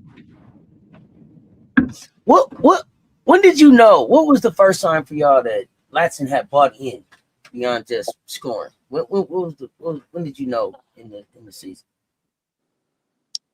I mean, it was pretty early. I don't think I can pinpoint the exact game. Might even just have been the preseason game against North Carolina. Like, I didn't feel like she was giving us any. Like, I didn't feel like I didn't believe her. Yeah, no, I don't think so either. Yeah, she wasn't. It was early, not only just because of what she was saying, but also how Dawn was talking about it early on, how she had bought in, and then, like you're saying, like you can tell from the way in which she's played. It's for someone that has played basketball the way in which she's played basketball at Florida State. It's very hard for them to come to a team like South Carolina and just be able to kind of find their way in how to fit with the team without dominating the ball. I think that was one thing that showed, like, okay, yeah, she's here for really figuring it out. Because there's plenty of people come into a new situation and they don't know how to play without the basketball in their hands. They don't know how to do it because they've never done it. Let me give you another example just to crystallize it. Our first game versus GCU, she only took 10 shots. Her prior year at Florida State, which I think this is a function of the Florida State team, there is not a single game she took less than, there's one game, sorry. There's one game she took less than 10 shots. She took 6, but it looks like she only played 11 minutes. So, like, really, she never took less than 11 shots all last season with more than 20 minutes played. So that alone showed me that there was more buy-in to the system and she didn't need to take all the shots. So there's the answer. Literally. I think for me, it was the first time she sat down on defense. It was like, she's going to play on both sides of the ball. She's bought in. It's not just about scoring.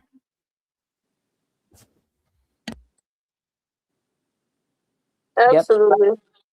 Like, for her to have no problem with taking less than 10 shots in a game in which she's played more than 20 minutes is typically unheard of. Because for a player like tonight at Florida State, she got the green light. Girl, get up what you want to get up. Get up all the shots you want to get up. And ain't nobody going to tell you no. So to go from there to coming into South Carolina and to not dominate the ball, I think there's been a couple of times this season where we've been like, all right, tonight I kind of need you to search yourself a little bit. I need you just a little bit, girl. So for her to be able to come in and to try to not disrupt the flow of everyone else, and what and how a Dawn Staley team is typically ran. It says a lot about tonight.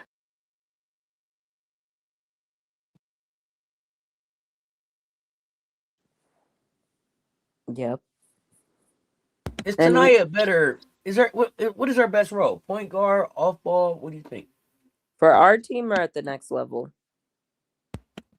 Both, if it's different. I like her off ball. No, same. I like her off ball. I also like when she can play make for others. I think projecting to the next level, the playmaking for others is always something good. I mean, that serves you no matter what. It will depend. I could see them putting her back at PG, to be honest. Yeah, because given her size. Exactly. That'll be the question at the next level. She would be very undersized as a 2 guard. So being an undersized 2 guard, you gotta typically those people that are undersized at that 2 guard spot, typically they are super fast, and they are insane scorers. So, but that's like Kelsey Mitchell before they brought a PG in to play PG, right? Like, yes. It can look similar. For tonight, it would be for the next level. My thing for her would be using the mid range more. Yeah, I agree. Because it'll just open up. It'll open up the floor for her so much more. If she gets comfortable and get into using her mid range game more, because it just keeps the defense off balance. Like, you don't always have to, because with her ability to get to the rim, they're concerned about. They're trying to just ultimately just take it away. So it's like, okay, cool, you can take that away, but I'm still gonna get to the mid range. And at the end of the day, when it comes down to it, when it comes down to the last team standing, it typically comes down to the mid range game anyway. Typically comes down to who can score in the mid range, outside of things like the obvious, the defense, the rebounds. But Let's yeah, just segue into my next question, because I was going to ask, as far as development goes at the next level, is it her mid range mastery? Is it catch and shoot consistency, playmaking off pressure, something different? Y'all thoughts? Go ahead, Brittany. You were kind of talking about it. I think it's a combination of those 3 things, because she needs to be able to do them at a really high level, especially with her having that mid-range game. Like I said, it'll open up the floor for her, but also her passing. When you are a passing threat, you are a nightmare for the opposing team. It just adds a lot to your game. And then the other part is your teammates will love you a whole lot more. When you can get everybody involved, you can get when everybody can get the ball movement, everybody should be happy. Hence the word should. But yeah, her being able to do those 3 things at the next level will be important reasons as to why she'll stick. Yeah, I think like I was saying earlier, this season, I think she was like doing a little bit more creation for others. I think they're gonna move her to PG, and so I think mid range, pick and roll mid range will be big for her. I think also just for the longevity, given her leg situation, right? Having a good sense, like I think Kelsey Mitchell does. I really think Kelsey Mitchell should be someone if she doesn't already, but study tape on. I think Kelsey does a really good job of clearly her shots, perimeter scoring, but she also uses her quickness to get to her spots, middies. Kelsey doesn't take too many hits at the rim, but she does go to the rim. So I do think like there's a balance there of being able to go to the rim but not get mauled while you're down there. So like using your shot fake to get you to get into the paint, penetrate, kick, that type of thing. So I think Latson can fine tune that. She's done it at times. I'd like to see her get back to it in general, but that would be my thing for her for the next level. She already has it. It's just knowing when to deploy which card. Yes, I would like her to the floater. Get the floater going. We've been asking get a about floater. the floater. Yes. Yeah, the floater would be, but that's also like, again, Kelsey Mitchell's probably the best person to just like watch her tape, honestly. I do think Latson is giving me a little bit more better defense than Kelsey, in my opinion, but that's.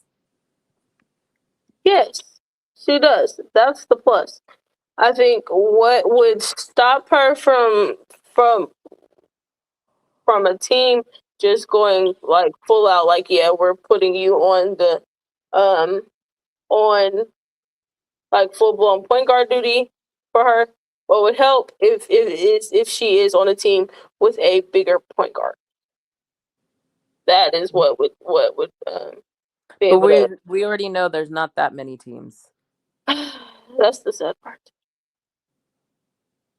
So it's kind of like, and yeah, I think, I mean, she'll be fine. Like, she's done off ball, she's clearly done on ball.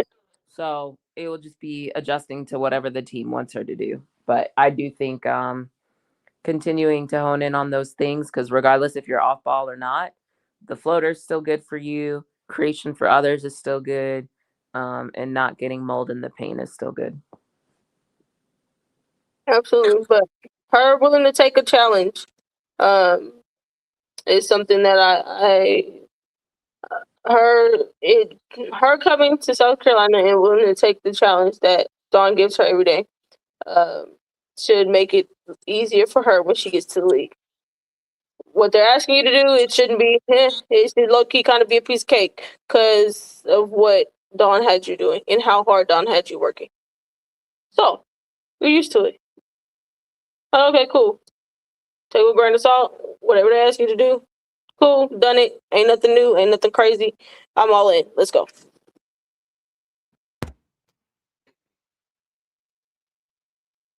I want to say, shout out to you for betting on yourself. Shout out to you for betting on yourself. Like you said, she could have just stayed where it was comfortable, where she could do what she wanted to do. But to bet on herself, to step into this program with the spotlight that she knew was going to be specifically on her, coming from being the scoring champion last year. To step in, and even when things got kind of, just, I can't even say, they just got South Carolina. Okay, they got South Carolina. That's just how kind of it works. We had some people go down. The haters come out, trolls pop up. You catching strays for no reason. You ain't lost no games. You lost one game. You lost two games. They still act like they're not happy. So many different things that could have rattled her and could have had her second guess making this move here. But to bet on herself with 1 year to go, shout out to her for that. And just, thank you for the contribution in the day in and day out. This kid is back in a brace playing. So I know that it means something for her and to them. So just thank you. Y'all got anything else? Nope. I do not. Nope. Well, give me a moment to clap her out. Thank you, Naya Natty.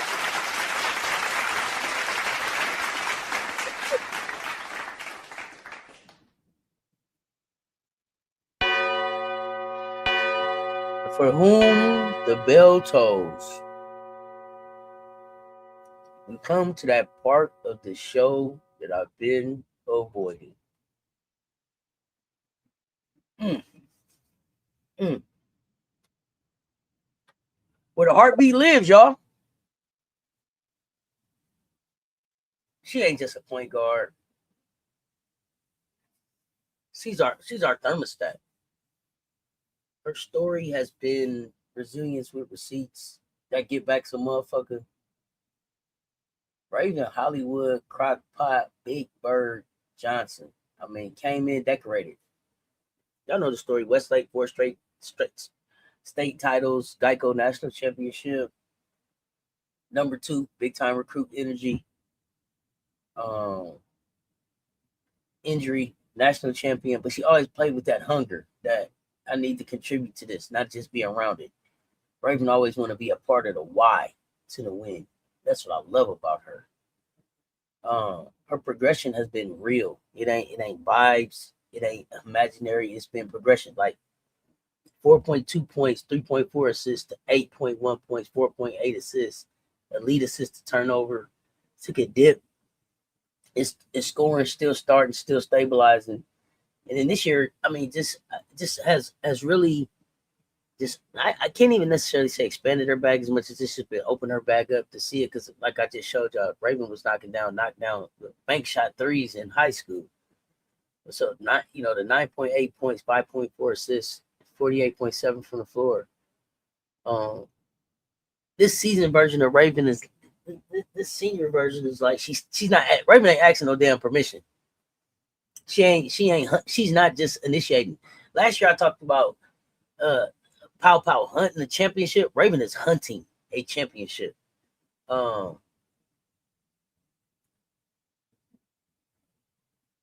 She's making the right plays. She's punishing you for how you guard her. Raven is our defense identity. I don't know. We watched her put on a clinic on the biggest stage. Adjustment, discipline, no panic, poise, floor generalship. I mean, we say it all. I mean, that's what it looks like. And I mean, I don't know. Career assist top tier in the program history conversation. Is she does Raven have an NCAA tournament assist record or assist to turnover excellence record? Y'all gotta let me know. But I mean, she's been everything and then some. Raven is her. This is a hard one for me because I told y'all this is the first. Like I talk late when I cut the camera on, but this was the first player that I did a spotlight on. Like I want to know more about her. They need to be talking about her. Hollywood. Raven. You can't say it enough. She's the best goddamn point guard in the nation. And I've enjoyed watching her so much.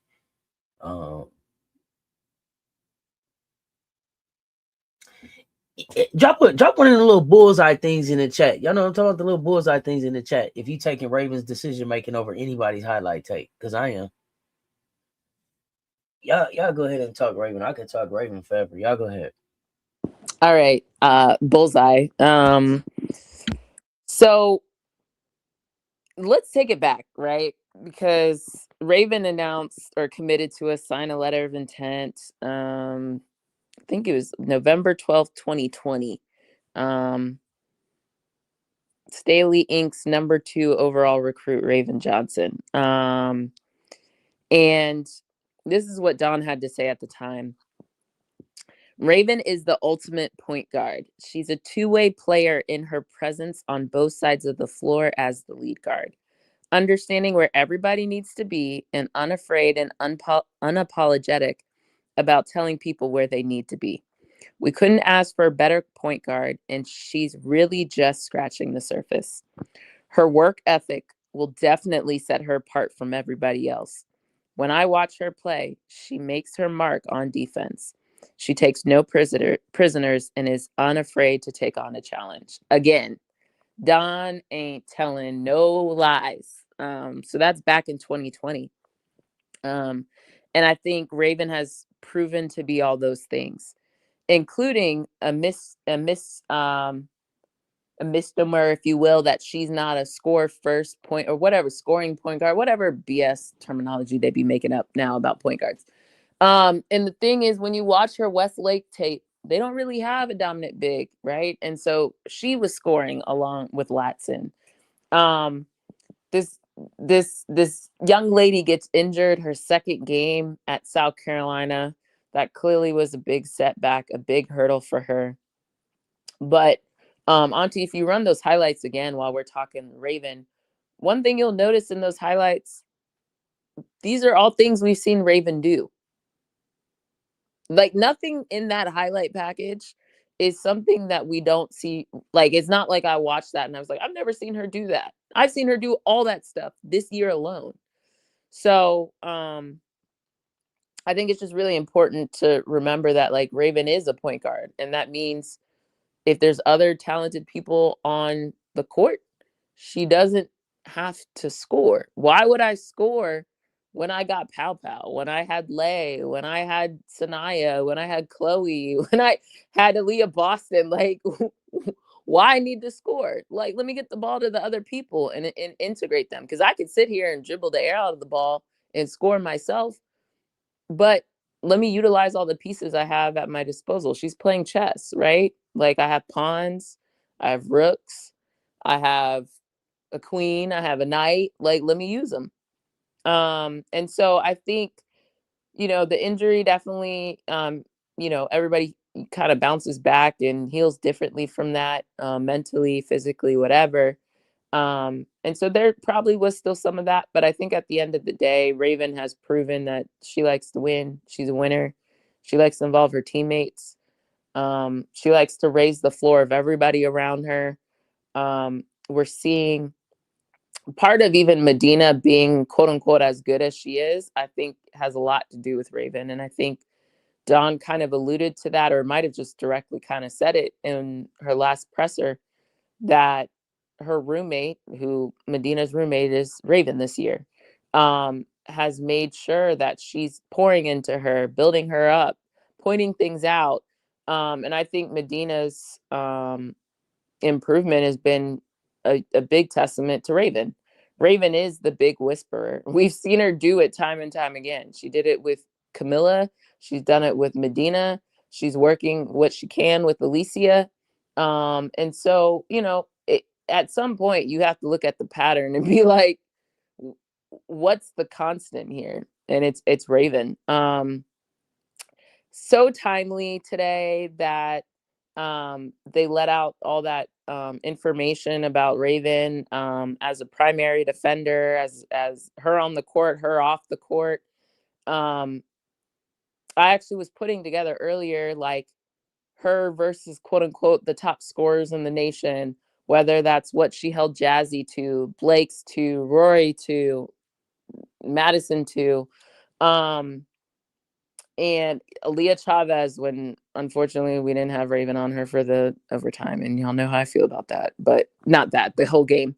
But when Raven is your primary defender, you're typically not scoring. Ask MK Dub. Ask Cody. So I think Raven, thinking about her measurement, or her beyond measure, if you will,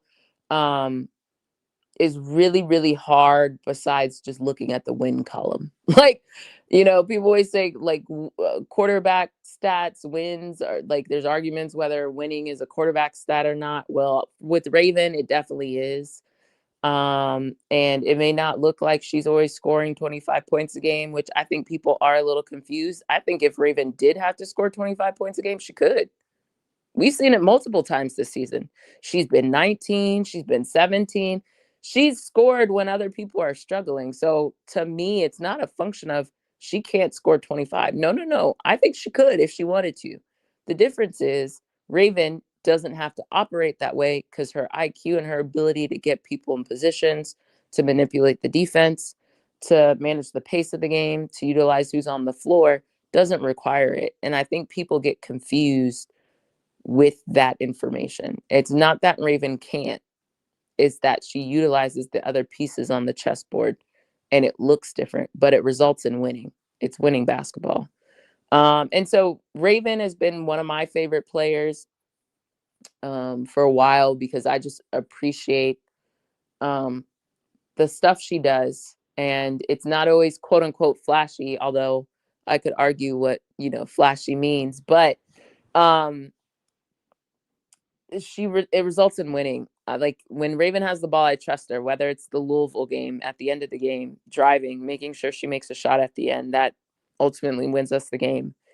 Whether it's making winning plays, Texas, whether it's national championship on the biggest stage, people not really realizing that Raven really didn't have a bad game the first time we played Iowa.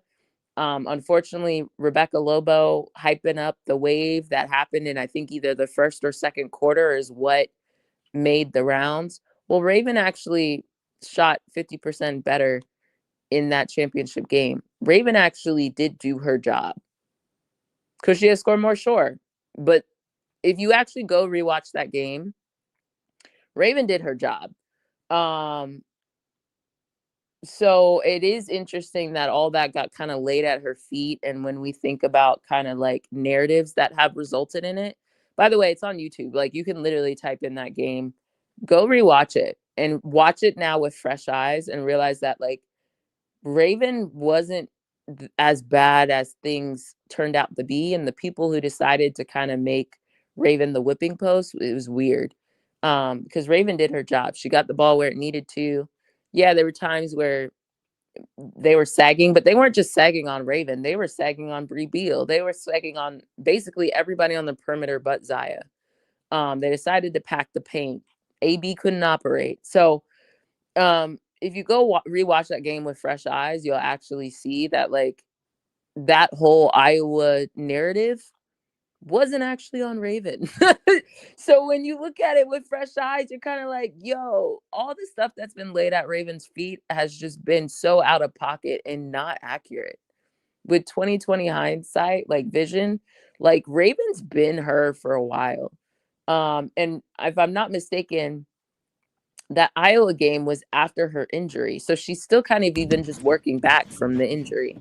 The first Iowa game in the semifinals. So Raven has just shown resilience, bounce back, leadership, grit, putting the work in, and coming back better and stronger every time. And so shout out to Raven. I'm so appreciative of her time at South Carolina. I've loved the game of basketball, but she's helped me like re-love the game of basketball. If that even makes sense. I think just what she does and what she brings and the ability to evaluate people outside of how many points did they score, I think it's just like she's the example of that. And so I'm very appreciative of Raven and that the time she spent at South Carolina, and then all the other stuff that probably we don't know, whether that's, we do know about some of the recruiting, but like, you know, keeping people together, like being a smiling face, someone that like everybody can rely on and trust and feel comfortable on the court with. So shout out to Raven. Oh man. Look. Seeing Raven's time at South Carolina coming to an end is bittersweet. And it's bittersweet because it's like it's like we don't here soon we won't be able to see her playing in CLA with a South Carolina jersey on twice a week. But what's so sweet about it is that she's moving on to bigger, and she's moving on to a level of basketball which she's probably dreamed of playing since she was a kid, since she started playing basketball. And it is a journey that I am excited to see her play on. And Raven is one of a dying basketball archetype. And that is a true point guard. I think we harp on it at least every time that we come on here about Raven and Raven being a true point guard and how much we enjoy watching her play, because there's not many of games that you can watch nowadays and be like, yeah, like that right there's a true point guard on the screen, but let alone a true point guard that has the defensive abilities as Raven, the offensive IQ like Raven, and the leadership like Raven. I think all of us have at one point said like, yeah, we can see Raven. Well, Raven's favorite player is Chelsea Gray, and we can see it, in her game. It screams Chelsea Gray, and I think for people that only look at the box score and that don't look at points and stuff, I think you are truly missing out on what Raven brings, not only to South Carolina, but also what Raven brings to the game. And it sucks. You're missing out, but well. But I not even like they're just missing out on the beauty of the I feel like if you don't appreciate point guard play, which by the way, I know the Sue Bird and Tarasi show is like getting whatever ESPN's doing, man. ESPN rolls eyes. But one of the things that I find so interesting is people revere Sue Bird so much. And I'm not saying not to, but they revere Sue Bird. But when Sue Bird or DT, who is known for scoring, tells you that Raven Johnson has a place in the W and y'all don't want to listen, like, why do you think DT thinks that way? Even on the men's side, because apparently men's basketball is more reputable than women's. That's said. And then they'll go, and who's your GOAT? And they'll go, Diana Taurasi, Sue Bird. It's like, right. Okay. But make it make sense, y'all. Make it make sense. It doesn't. My last statement about the men's game is more important than women's is clearly sarcasm for those who don't get it. But let me be clear. Then you got on NBA Today. You literally, I just heard not too long ago, probably within the month, Kenny Smith literally said that Hakeem saw him after he got traded or whatever from Houston. And Hakeem said to him, "Oh man, I didn't realize like how much you made my job easier." That's Hakeem, y'all. Hakeem said that to his point guard. Like, why do we not understand the value of a point guard? The Lynx versus the Liberty showed us what happens when you don't have someone who can get the person the ball when they need the ball. Like, these are important things. For half of the stands for the Sky, y'all love to complain that nobody could pass the ball into the post, which was part of the issue. I do agree with that 2 seasons ago. But then when someone can pass the ball into the post, you want to berate them. So which one is it? Which one is it? Do you want the ball to get into the post? Or is it only when your favorite player is in the post, do you want them to be able to pass the ball? But when your favorite player isn't in the post, you want them to shoot a ton of shots. Like, it doesn't make sense. Like, look historically on both the men's and the women's side, who wins basketball games? What are the key components of who tends to win basketball games? What do they have? They either have big, they have a point, or they have somebody who can get them the ball. They have either a dynamic guard, which can come in a lot of different forms or fashions.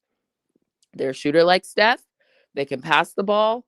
Like, they can defend. Like, these are all important things. I think there's a ton of statistics out there of, at least in the NBA, I remember this, and the W, it's true. I just can't remember the exact numbers, but basically anyone who's like not above average in defense, they don't win championships. Well, wouldn't it be helpful if the person who's on ball, the point guard, most likely, who defends other point guards, is really good at defense and disrupting what the other team wants to do, wants to make it hard for them to dribble into their sets, wants to make it hard for them to inbound the ball, wants to make it hard for them to pass half court, wants to make it hard for them to do entry passes. Like, what are we talking about? Like, I just can't understand why we all watch this game and we do arrive at different conclusions, right? Well, and we talked about this. They don't know what they're watching. They don't know what they're watching. I know, clearly. But they want to tell me who should be the 2nd overall pick, the 5th overall pick, the 7th overall pick. How do you know? How do you know? Half of y'all draft the same archetype over and over and over and over again. Y'all have no diversity of skill set, which is your exact problem, because when you encounter other teams who aren't able to morph, or you take something away, they have no counters. For all y'all that watch basketball on a recurring basis, if you haven't figured this out, I don't know what you're doing when you're watching sports. Like, you're just staring at the screen and watching figures move across the screen. Like, come on.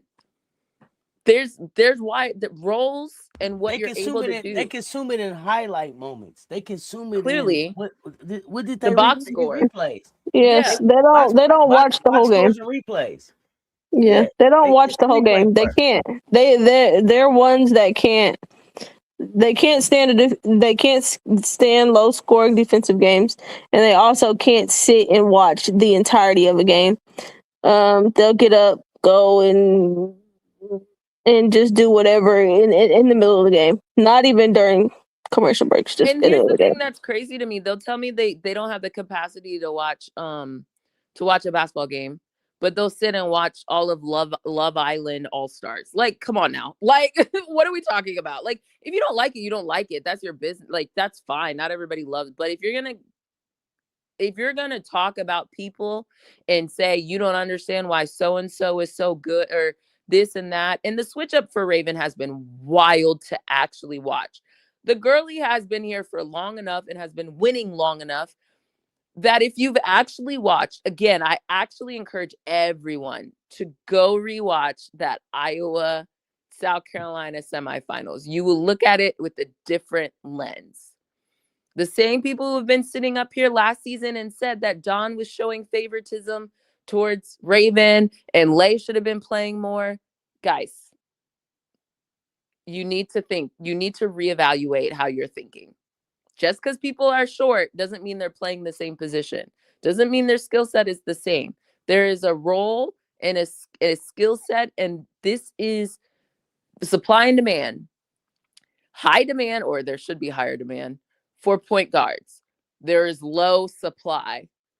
Raven is in a unique position that she has won on every level. She's a competitor. She does things outside of the box score. She does things that she doesn't even need to score that much. She wants to win. If that's not a point guard you want on your team, I don't know what else, because half the people coming out of the draft are quote unquote high scorers, volume scorers. Who's going to get them the ball? Who's going to set them up? How do you get more possessions? You rebound. Raven rebounds at a higher rate. Everybody want Raven now. Well, I know the switch up has been crazy, but like, these are the basic things. Like, okay, how do I win a game? You score at least a point more than your opponent. Okay, now what can I do to do that? You can defend better or you can score higher. Either way, let's go with option A. Let me score more. Let me just throw up shots. Well, how are you going to throw up shots if you don't get the ball? You have to rebound. Someone has to pass it to you. Ideally, you defend so you get the ball back. You get more possessions than your opponent. Like, these are all the things Raven does. I don't even bother with them. I don't even bother with them, because the other part is, if you go ask their favorite player if you could play with Raven Johnson, I'm pretty freaking sure they would say abso-freaking-lutely.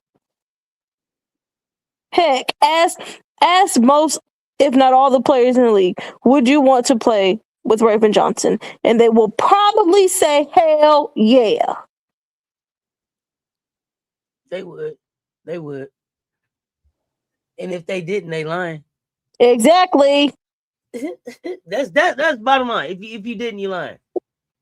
Because your point guard ain't better than mine. Now what? Literally, like, who wouldn't want to play with a winner, and a selfless winner at that? This is what I wanted to say. This is what I wanted to say too. Officially, as she graduates, it's kind of like adult. You go into your adult life.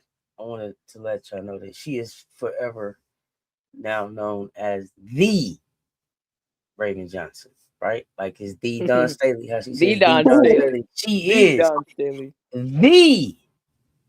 Raven Johnson. The Raven Johnson. Y'all let me know in the chat too.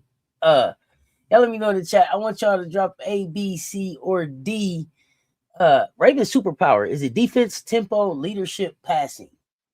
What is her superpower? And I got a question for you ladies. What is your favorite thing that Raven does that doesn't show up in the stat sheet, but shows up in the wins? Oh, I think besides the defensive side, because the defense is enough for me. Love it. In the passing, but the composure is crazy because Right, never rattle. Talk about it. Exactly. I don't know how many times we've seen just in this season alone, coming down to like the last 5 minutes of the game, and Raven just goes on this run. Mm-hmm. And it's Raven is either passing or scoring a handful of those final buckets. We saw it versus Texas. We saw it versus Louisville. We saw it versus LSU. We've seen it a whole bunch of coddle you.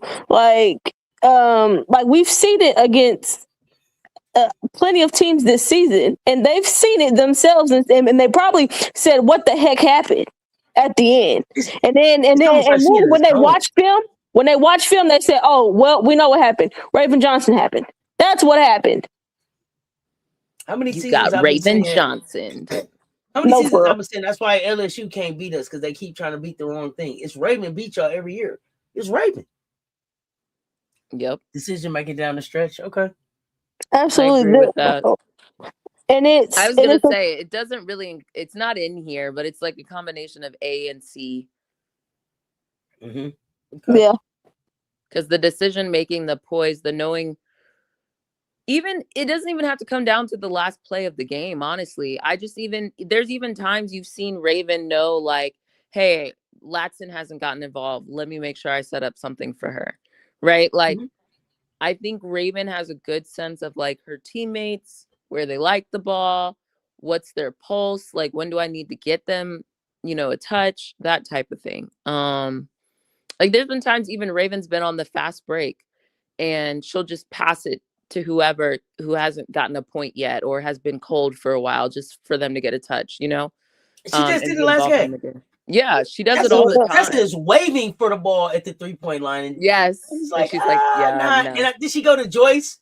She went inside to somebody else, though. Yeah. I don't know if it was Joyce, Madina, but Tessa's jumping up and down. And then it's like, okay, it's not right now, Tessa. It's not right now. There's something else going on right here. The bigs are cooking. So.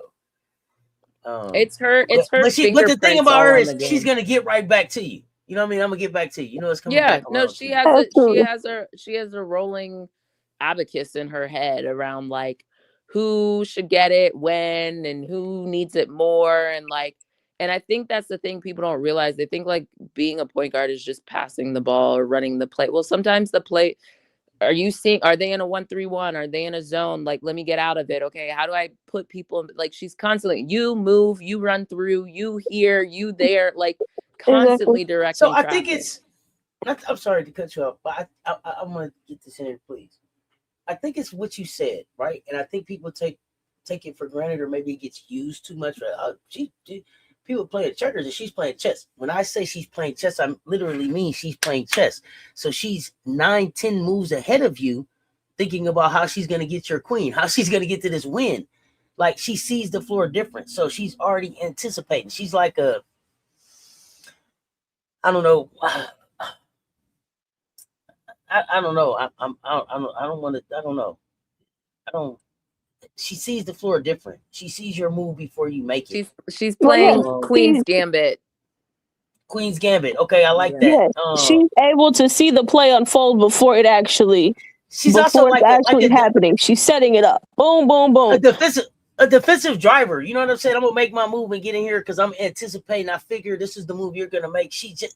The game is so slow in her head. It's amazing to me. I'm sorry. Go ahead. No, she's dictating. That's what I was saying. She has absolutely. She has her fingerprints on the game. Who was the coach that actually called it out? Was it? It wasn't. It was like, yeah. Was it Shay?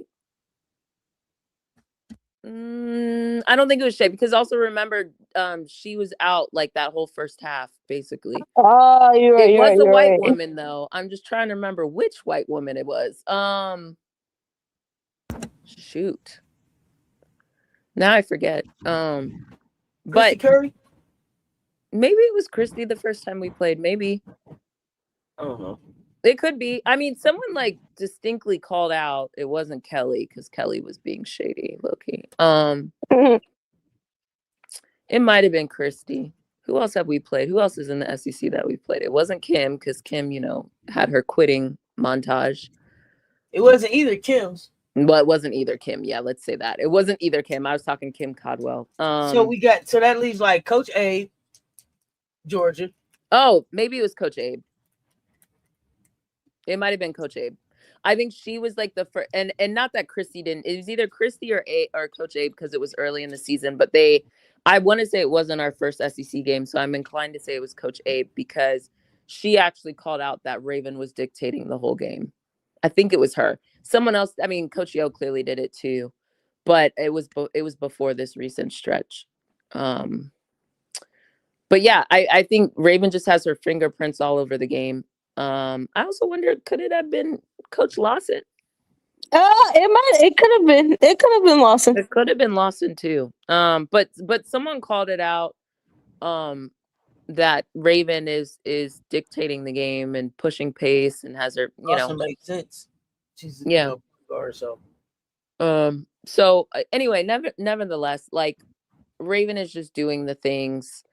And this kind of feeds into the narratives I've been pushing, my agendas I've been pushing. It now seems like everybody's hopped on the SEC Defensive Player of the Year. I'm starting to see that. Good. We're getting something. Should have been there. Let's go. You should have been there. I called this out like a month ago, but okay, fine, whatever. I'm glad we're on that. Now let's talk about National Defensive Player of the Year because I'm actually not playing with that. That's the one that I really think there's a case for Raven. And again, shout out to our social media team for pushing out those statistics. When Raven is the primary defender, it's curtains. It's curtains. And the funny thing is, if you actually go look at the box score, because the box score doesn't tell you who is the primary defender. Again, things you don't see in the box score. Even, what's her name? The product, Kiyomi. Y'all remember how many points Kiyomi actually scored when Raven was her primary defender? It wasn't a lot. I want to say she had like 3 or she didn't score on Raven at all. It was low. So all those 20-something points, not pointing fingers at the rest of the team, but like, come on, y'all. That wasn't Raven. That wasn't Raven who she scored on. Jazzy Davis, early in the season, same thing, wasn't really scoring. Y'all seen this point guard switch on Madison Booker. Man, but going to Blake's. What she did to Blake's? I'm not even on Blake's yet. But yes, Madison Booker. Let me start on Madison. And the reason why I actually think Madison is a bigger deal than Blake's in a way. Are these them? Yep. Thank you. Mm-hmm. Let's take a second and zoom in on them. Okay. I don't even want to talk the ranked teams is in and of itself. Y'all can read that. But the real one is the SEC top 10 scorers. Does that say 0.25? As in, you are making 25% of your attempts when Raven is your primary defender? Is that what that says? Brittany, help me out. Just give him a quarter.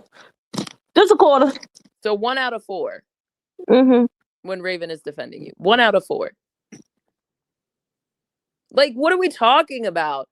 Like, there's literally no one. I saw somebody having a debate if Raven was a lockdown defender. If she's not, show me what is. No, for real. Like, I'm not even bullshitting. There's no one in the country. Okay, let me at least say power 4. There's no one in P4, but I would venture to guess otherwise. There's no one in P4 who I can honestly say is a better defender than Raven, and the diversity of people Raven is able to guard, which is where I was going with the Madison Booker point. Madison is like head and shoulders bigger than Raven, but yet Raven was able to give her the blues. Madison's points typically don't come when Raven, she'll get a shot, 2 there, here, whatever. Raven will get caught on the screen, whatever. But for real, Madison does not score when Raven is on her. Period. And again, that says SEC top 10 scores.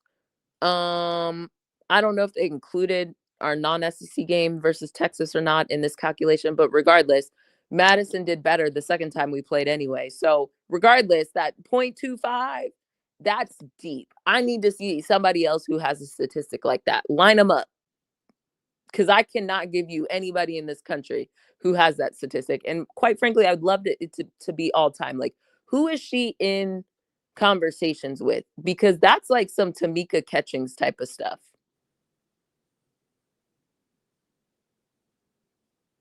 Okay. And then Raven as the primary defender, points per possession, like roughly, let's say, like, you know, that's like comparison when it's other Gamecocks versus not. And we all know it's a team sport. So, like, if Raven is probably your primary defender, you're passing the ball because you're not scoring. Or you're shooting some shot and it's ricocheting off and maybe you're getting the rebound and putting it back. But that points per possession is also gnarly too. But that's a little bit harder because that involves other people on your defensive team to, like, actually the possession does not result in a score. But that 0.25, yeah, that is a National Defensive Player of the Year statistic. And I don't care how many steals other people have.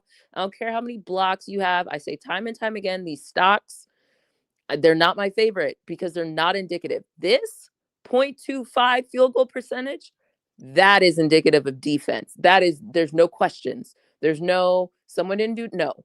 I'm guarding you mano a mano and you are not scoring 3 out of the 4 times that you put the ball up. That's deep. So I don't care about your style. That's not even deep. That's not even deep, Commish. That is soul crushing. That's soul crushing. You just know it's gonna take me 4 times to score. Do you know how many times you gotta shoot to get to 10?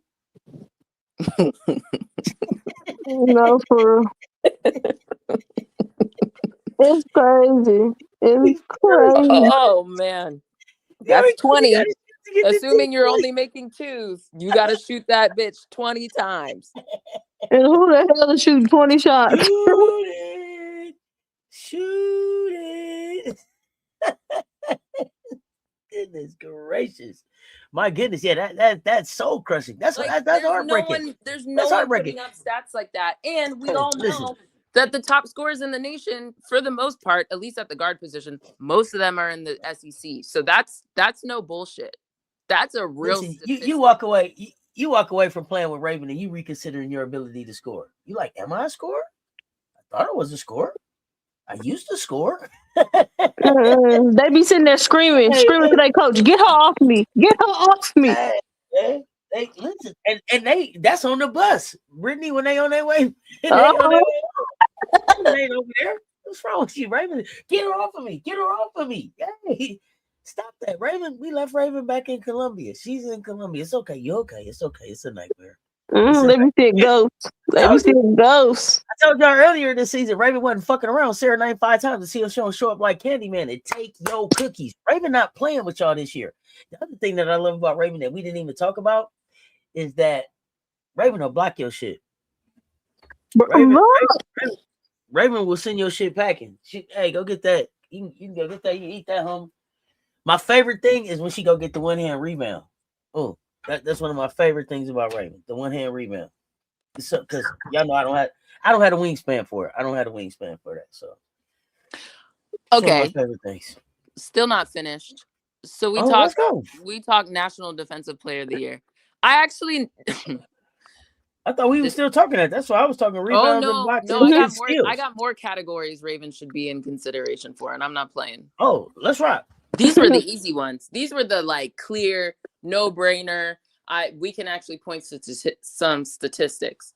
The other one that people don't want to talk about but should be on there, Raven should be for SEC Player of Year consideration. I don't care about points. Again, how many times do I have to tell you guys I do not care about points? Are not the only thing that happens in the game of basketball. If I can completely eliminate your best scoring option, it's going to make it a lot easier for my team to win. No? Yes. So the actual value of making it a hellish day for your scorer, and I got hitters that can score. I got Medina, I got Joyce, I got Tessa, I got like me. Do you know how many times Raven this year has not only stopped the opposing whoever perimeter scorer from having an efficient day or whatever, but then Raven has also outscored them, or at least offensively met what they did? And I'm just talking points, because I could actually argue that Raven's creation and decision making are all positive, right? So if you really take the totality of what Raven's contributing offensively and then what she's able to eliminate defensively, like, what are we talking about? Like, that's critical. That results in wins. Like, if that's not National Player of the Year conversation, I'm not even here to get into whether or not she'll win it, because people are so limited in their thinking of basketball that I already know where that's going to go. But she, at the very least, should be in a conversation. She, at the very least, should be getting All-American consideration. And I think it's bullshit that they would give Raven SEC second team. I actually think that that's first team. Like, why does it only people who score points get first team? That's ridiculous. If I'm constructing a team and everybody's scoring points, who's rebounding? Who's defending? Who's getting other people the ball? There's only one ball on the basketball court. So that doesn't even make sense from a all first team. Like, you got to have somebody who's defending. And by the way, that's not the only thing Raven does. She distributes the ball. We already talked about all this. And she's scoring more this year than people, I guess, ever thought was imaginable. But they didn't check her old tapes. So again, why isn't Raven getting more consideration for first team, for National Player of the Year? You take Raven off the court, our team looks different. It looks so different. What's your favorite game, Auntie? The flu game? We had to put Raven in there just to stop what was happening. No, it's not my favorite game, but yeah, that's one of mine. One of them. Mm-hmm. She had the flu game. I'll give her that.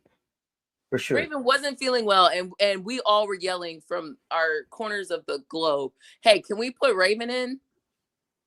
No, for real. Can put someone pass? In. Went on the one.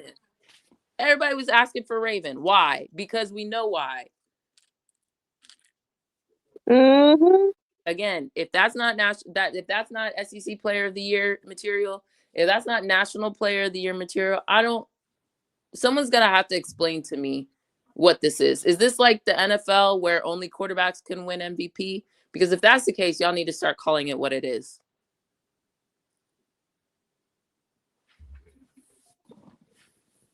Absolutely. They suck. They don't be watching.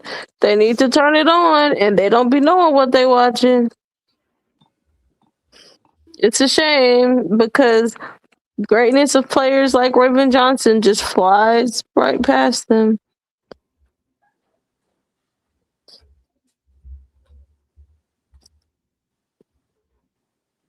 And I really can't wait to see what she does on the next level, because I definitely think that when she gets to the dub, well, I would hope that when she gets to the dub, people can come to appreciate Raven and what Raven does. I think the only people who if you already don't appreciate Raven, the only people who are going to appreciate Raven are going to be the people who cheer for that team. Maybe.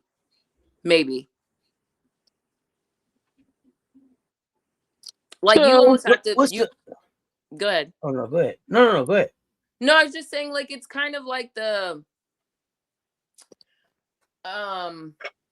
person who comes to mind is Draymond, but I can't think of a better one. Maybe Gasol, maybe a Zebo, right? Like a Gary Payton.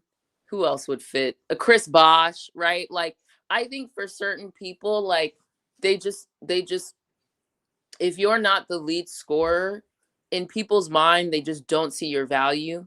But unless you're you're a fan of that team and see day in and day out either the plays they make or when the leading scorer is having an off day, like what are the other things they're doing to either make it easier for the leading scorer to get points or stop the other team? I just think people are limited in their thinking, and unless you watch the team and root for the team, some people just won't be able to see it, because the amount of apologies that are, while I'm here for Raven, and at the end of the day, I think Raven should get more flowers because of the bullshit that's happened throughout her career collegiately. In some regards, I'm very happy that some people are coming around to it, but it's also really annoying because people have been coming, and this is why I'm passionate about coming up for Raven, because people have been doing it and been called haters and Gamecock fanatics, and you just go hard for your team. No, it's actually because basketball. You just don't know basketball. Yeah, this is simple shit. Like, nobody was saying Sue Bird sucked when she was averaging like 11 points for her career. Like, even Chelsea Gray, like, people don't realize Chelsea's not averaging 15 points. Like, she's averaging like, I think 11 or 12. It's in between 10 and 12. And that's what Chelsea y'all be scores a time. Like, go ahead. No, I'm just like, what are we talking about? Like, actually go look at numbers and go look at like what is happening when you watch a basketball game. How many of y'all in the chat are being honest and tell me for real that you are one of the people that told me Raven will never get drafted? Raven in the WNBA, auntie, never. Be honest. Tell me in the chat if you in here. Tell me in the chat that you was one of them ones that told me not Raven, and I told you keep watching her. Keep watching her. She's a fucking winner. How could she not be? She's a winner. She wins. I mean, when that's what defines you, that means there's nothing that you won't do.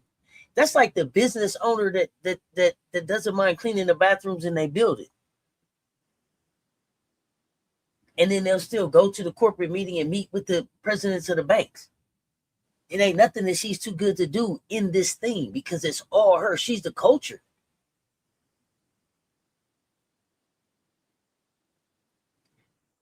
When did you first fall in love with Raven Johnson? Commish Brittany. Her sophomore year, well, when she played, because like her freshman year didn't count. I've just always loved anybody like point guards, especially in the South Carolina system, right? Back to like Khadijah, Destiny, Ty Harris. Like as a South Carolina fan, like I've loved all of them. Fletcher, right? Like you need somebody who can run the system, and especially get the ball to the people and bring the energy and defend. Like those are all the things that make South Carolina what it is. Starting with our head coach, Don Staley. So I've always had an appreciation for the point guard position. Like I don't even think there was a point in time where I watched basketball that I didn't appreciate the point guard position. Like even teams that I followed, even the bandwagon-y times, like whether that was like the Lakers at points, like, yeah, Kobe was awesome, but you also needed someone to also do the thing. You needed a Derek Fisher. Like you needed other people around to either get the ball to Shaq consistently or defend or hit a big shot when they like collapsed on the main players. So I just have never understood the erasure of a point guard. So I never, that's just not my ministry. So I'm always big on who's the next PG for South Carolina system. Like that's probably the one thing I pay attention to when it comes to recruiting is who is the PG we're getting. That's it. Like that's fair. Because I know it's so critical, you know. Raven's sophomore year, and is when I was like, oh man, I didn't know about this kid, but I know about this kid now. And literally seeing how Aaliyah and the rest of the freshies were just encouraging her and empowering her, like, hey, like, yeah, like run, like do what you do, run the floor, command the floor. We want you to do that. You ain't stepping on nobody's toes. Like, no, do what you do. And with you doing what you do, with you running the floor and commanding the offense, it makes us better. So when they handed those keys over to her to let her do that, I was like, oh yeah. And then I think that's when I went on YouTube and looked up Raven's highlights and went through and went through and watched some of her game film. I was like, oh, this is who Raven Johnson is. I was like, oh yeah. I love me a good point guard. And specifically, I love me a good true point guard, because without a true point guard, most of, if not all, of these chip winning teams, they wouldn't have a chip if they didn't have a point guard.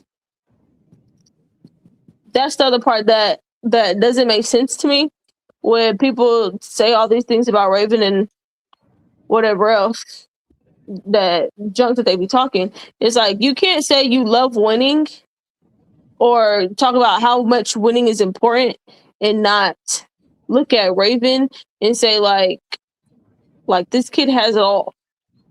She has all that you would want from a point guard. And then all that you would want your team to have in a leader. So for people not to understand that, you can't say, oh, you like winning and winning is all that matters, and then have slick stuff to say about Raven, because it doesn't make sense, because all Raven does is win. So do you like winners or you don't? It's the fact that you like winning only when it's in a certain way. But folks don't really like winners. And it goes back to, people like greatness to an extent. They don't like greatness when all right, you getting a little bigger than life. Whooping you upside your head. Exactly. When greatness keep smacking you upside your head, then you don't like it so much. Exactly. And they don't like it no more. Greatness ain't that. Not great. Now you fatigued on greatness. You tired of winners. That's the wildest shit I ever heard. You only tired because it's not you winning. If it was them winning, they wouldn't be like that. I'm sorry. Go ahead, Brittany. Oh no, you're right, Cess, because that's what it is. They like winning until, all right, you getting your butts whipped and she keeps winning. It's okay. We like her winning. All right, she won one. That's cute, but she's not supposed to keep winning. But that also leads you to down a whole nother conversation. The fact that Raven is a Black woman. Ooh. Not remember only that, Raven is that I said what I said kind of thing, right? Because like Drip always talks about, like, Raven came in and was like, I came here to win championships. And it's like, we're not finna keep talking about it. I said what I said. I came here to win championships. Her high school coach said, she said she came here to win championships. And you looking at her like, you're a freshman. You're going to lead the seniors where? To the championship.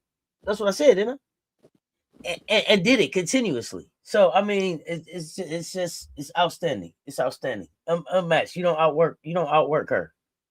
Not at all. Which is why I am excited to see what she does on the next level, and specifically just the journey for her. Like, now she should be starting over in terms of, all right, new team, new environment.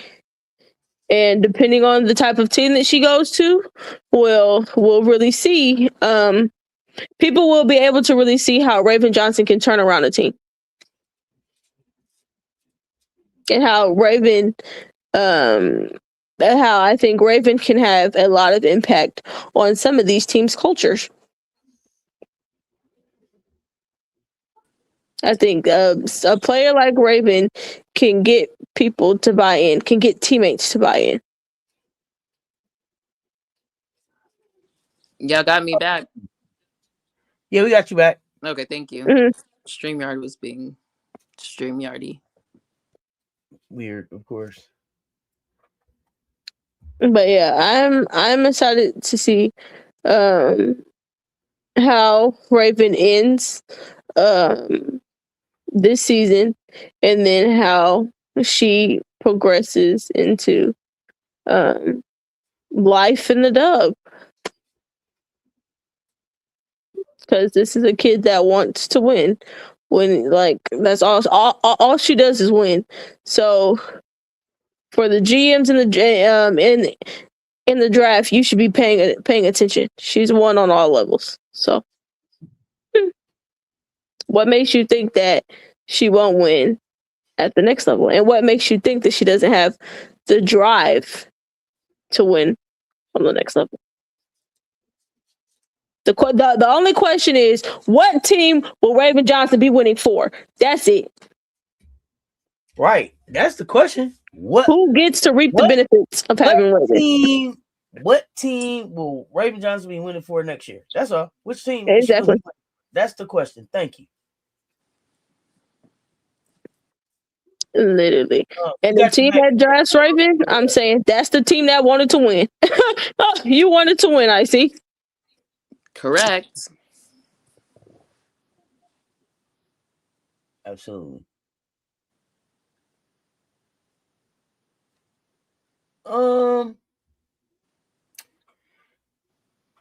Can we talk about the core of this group for a second? Sure. What's the most championship trait you think this group of seniors, I'm talking about this four that they've shown? Patience, toughness, adaptability, chemistry, something else? Well, the only one who has a championship is Raven, right? Well, in college. Yeah. Well, I guess I was kind of giving them the SEC championship, but I guess. Okay. No, I would say resilience. I think they've been really adaptable. I think with various injuries, whether that was, I think Latson's probably of the four have been most susceptible to the injury. But when she was on the bench, she was always engaged in the game. She clearly was like observing, watching, talking, trying to figure out, where, what, how she could fit in when she came back. Madina, I think, has her mindset just being really flexible and trusting of those around her. Maybe trust is the word too. Maryam, coming last year to this year, just really trusting of the organization, the process, the people, and even Raven to maybe a different degree, but Raven's had to instill trust in others and confidence in others. And she's probably been trusted, the object of trust, if you will, the most. So maybe trust and adaptability and resilience. Yep. I'm with you on the adaptability, Kamish, because that's what I was going to say. Adaptability. They have been adapting with every punch they've been with every punch they received. They've just found ways to adjust. It's been constant adjustment this season, and I think that they know with everything that they've been going through, injuries wise and everything else that we don't even know about this season. They know that no one, at the end of the day, no one's going to feel bad for you. So regardless of what we have going on, we need to be able to trust each other, lift up each other, and we need to be able to adjust to whatever comes their way. So I will absolutely give them that, the ability to adjust. Every single last one of them have had something go on this season that they've had to adjust to.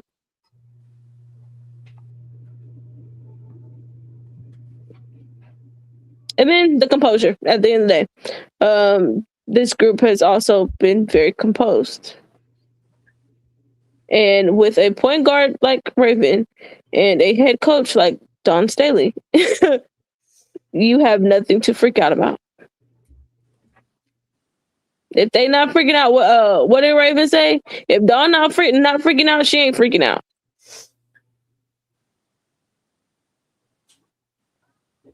Like it's just that simple. Yep, that is what Raven said. So, which of these seniors do you think has the biggest game can swing? Yeah, can you hear me now? I think StreamYard is StreamYarding. Brittany, you can still hear me? Yes, I can still hear both of y'all. Oh no. Okay, can you hear me now? Okay, Chat, can you hear me? I got you. I can hear you, Yeah. Kamish. Yeah, we Brittany, can you can hear hear her, you. right? Yeah, I Yeah. hear you, Kamish. Oh, okay. Okay. So here's my question for y'all. Which of the seniors do you think has the biggest one game can swing the whole tournament potential? Which one of the seniors has that one game potential? Well, I think all of them have it in different ways. Because all of them can just have a game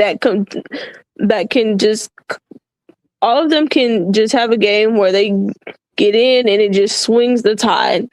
Even Miriam coming off the bench, because all it takes is for Miriam to help get some stops, get some rebounds, and then get us out in transition. For Tanaya, Tanaya can end up breaking the game open, whether it's her scoring or it's her defending, because Tanaya loves to play in the she plays well in the passing lanes. Whether it's Madina, the rebound, the defense, the her low post scoring, and even the threes. Them threes are backbreaking. Ask Coach Yo. Coach Yo said she knew that game was over.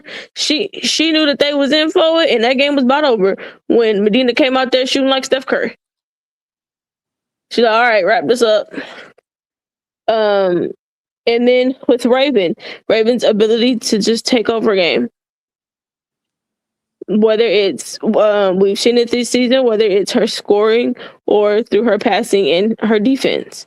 So like all of them can just have a game where they just break it open. Because with South Carolina, all it takes is about two plays. Actually, low key that one,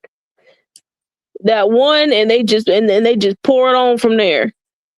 But I think all of them have the capabilities, but probably the one that's more likely to end up breaking a game open is probably Raven.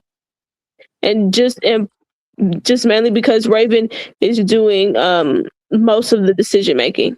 And then Raven is typically the primary on-ball defender because she's guarding the best guard or wing out there. So I agree with everything Brittany said. I think the way though that people from a narrative standpoint like to attribute, it's probably either Madina or Latson. Mm-hmm. But what Brittany said is I mean, like for people who are watching, that is true. But I don't I think they're gonna attribute it to either Madina or Latson from the quote unquote number standpoint. Yeah, exactly. Mm-hmm. I could see that. I could definitely see that. What's one weakness you still want to see tighten before postseason play? Defense. Yep, and rebounding. Yeah. Thank you. They're the same things I talk about. I mean, and to be fair, the defense isn't even like a huge, it's actually much better. But the irony is it can be improved even more. That's why I want it. I just want us to be a stronger defensive team. And I think it's a function of, we talked about last time, that anchor, Madina being an anchor, being new to the system, new things that are asked of her. So that was going to take time. It's the continuity of players that has taken time. So there's reasons why, and then just the newness. But I think our defense can still go to another gear. Have you all thought about how each of them translate to the WNBA? Yes. Absolutely. In their games? Okay. So whose game translates fastest to the pros and why? Madina. Yeah, it's probably Madina, just because in part the position. Yeah. It's easier for, typically players will say it's easier for the post to kind of find a rhythm. But that also depends on what team she goes to and what the point guard looks like. Right. But I was going to say the reason why I say Madina, for the reasons you mentioned, Brittany, but also I think yes, it does matter who are the point guards and stuff, but Madina has shown, even her time at Stark Vegas, even if she's not featured, she can still get rebounds. Yep. And I do think that that is more universal. And the Dub and their bias to, like, they'll play a post as long as you're giving effort and trying, right? Like, so I just think Madina's path is a little bit easier, but it does depend on the team, because there's some, if she's like buried in the depth chart or something like that, that's harder.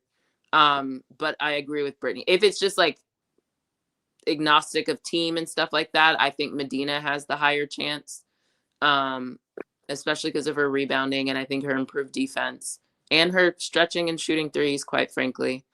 My second person is probably Raven. Yes. And that's me making the assumption that Raven is going to be selected by someone who needs her, and it won't just be on some stupid shit. And if they need her, then there's that. And then Latson, it also, I like, if she goes to the expansion team, I think that looks different. So it kind of just depends, to be perfectly honest, on those two. And then Maryam, I think kind of same thing, while still a post.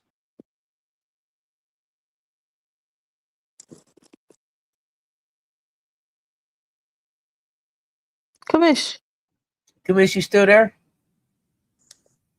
Yes, try again. You hear me? phone Got went you. dark. My started with phone been Dauda? going dark. No, this StreamYard's being weird because my phone's gone dark before and it still let me talk. So maybe because I had it plugged in.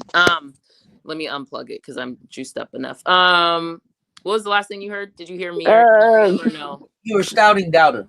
Yes. Okay. Maryam, I think is closer to the like Latson type of the four, meaning even though she's a post, I do think there's a less like clear, because it's like, do you play her at the 4? Do you play her at a 5? Do you stretch her? Do you whatever? Like Madina is like clear. Like I think Madina's is like super set. Whereas Maryam, it's going to depend on the team, the scheme, how they want to use her. So Maryam is going to look more synonymous, like, or akin to like a Latson than a Raven. But Raven's difference is because of the point guard position and the need there, and there's not a lot of options. Yeah, but I think who gets drafted where may look different. Absolutely. Like the number. Dauda real quick. Yeah. I want to know, do you think she's the type of player a franchise falls in love with late because of matchup versatility? Like, do you see her being somebody that they go for later in the rounds? Like, they're not going to see her value until later, or where do you kind of see her fitting? Yeah, I think she's a later pick.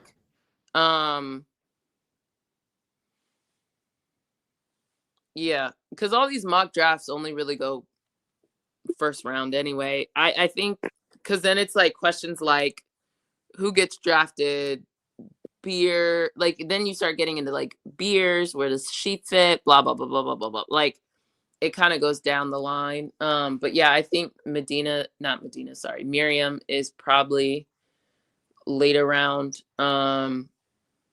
But I think if someone has a clear plan and vision for her, that is helpful. Yes, that's what I think. I think it'll be in the later rounds, but which will probably be of benefit for her. Correct. Because going in the later rounds, you're probably going to end up going to a more established team that kind of knows what they want and or what their expectations of her will be, compared to going to some of these teams that don't know what the heck they're doing and really just throwing stuff at the wall trying to see what sticks. Agreed.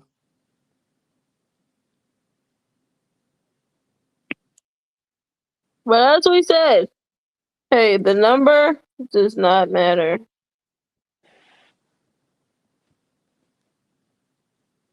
We just hope that all of them end up in a place, and specifically on a team that is dedicated to, one, winning, and then but two, also development and giving them room to grow and helping them grow. Not just, okay, what can you do for me, but also how can I help you become, how can I help you get to the level in which you want to be at? Yep. Agreed.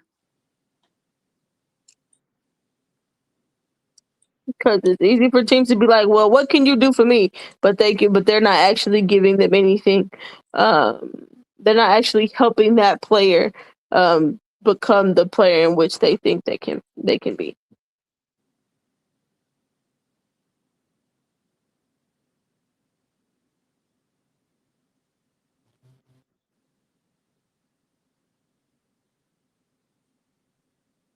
Y'all there? Yeah, I'm here. Can you not hear me? I can hear you. Okay. I was waiting for Auntie. Yeah. Ooh. Do y'all got me now? Yep, got Yes. you now. Okay.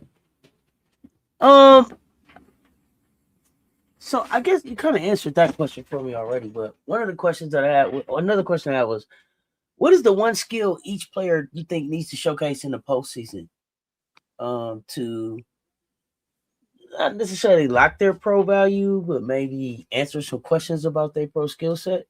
I think we kind of answered it earlier, right? Yeah. Yeah. For Raven, I think just continuing, like, I don't think she can show defense anymore, to be perfect. Like, at this point, if you don't recognize her elite defense, I don't know what's going to help you. Like, she already did it versus Caitlin, who y'all say is the Messiah. So I don't know. And she's done it all regular season. So if anything, it seems like it's like continuing that balance between scoring and distributing. I think that's it. Okay. For Madina, it's continuing to even at worst, just staying where she's been for the past 2-3 games, I think is valuable. I think consistency. For Maryam, I think it's when you get in, like doing the things defensively, rebounding, and then a little more confidence offensively. I think even the Bama game and this last game, I think we're good. Like, you don't need to score 25 points. Like, even if it's 8 points at the free throw line, that's still great too. Latson, I think continuing that midi and the distribution and playmaking for others. Right. I think like most of them kind of at this point in the season, I think teams kind of have an idea of where they want to go. It's really just kind of solidifying like your late bloomers in the season. Like this is a time of the year where some people that were in the background, if they have like a really good closing to the season, they can end up on like people in a later round. So someone like Maryam, this is an excellent time for Maryam to keep doing what Maryam is doing and producing the way in which Maryam is producing, so that come down the end of the tournament, that it's like, okay, yeah, you're someone that they have on that on their draft board somewhere in the later rounds. But for I think like Raven, Latson, Madina, it's really just to keep doing what they're doing now, because I don't think it's gonna be. I don't think they're gonna necessarily like extremely like jump on like most people's boards. I think most people's boards are kind of like they are where they are right now. It's just really for anyone that just has, it's just a great opportunity for those who are on the bubble to get to do really well. If they do really well in the tournament, okay, then they can kind of get you into one of those late round picks. Can people slide in the draft? Yes, but not kind of not really, because certain teams, they'll just look at it as kind of a one-off, or just what they'll find some way to convince themselves of whatever they want to convince themselves of. As we said, there's plenty of GMs that will, you can tell them that the sky is blue, but they will find some way to talk themselves out of a player. At this point, GMs know who they like and who they want.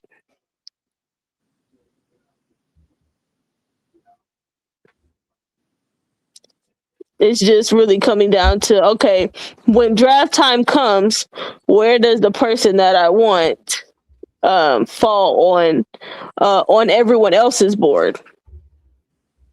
Absolutely. Absolutely.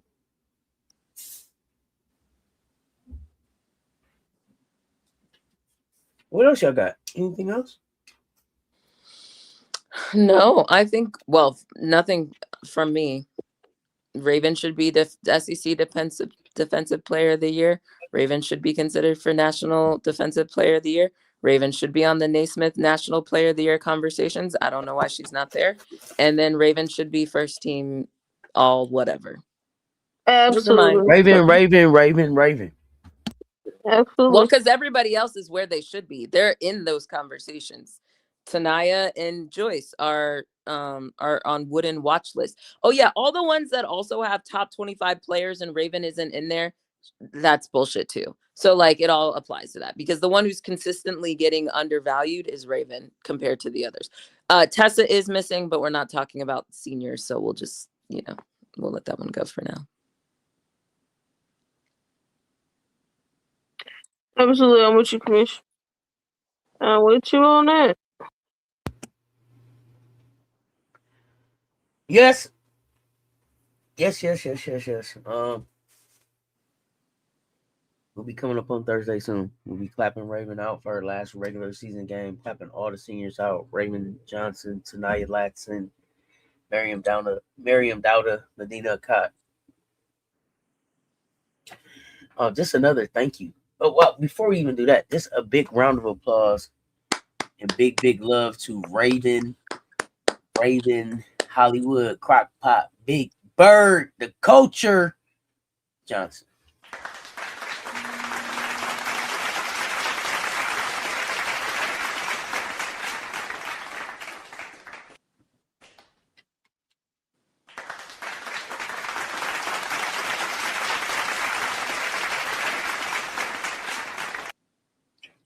We need some cheers all around for all the seniors.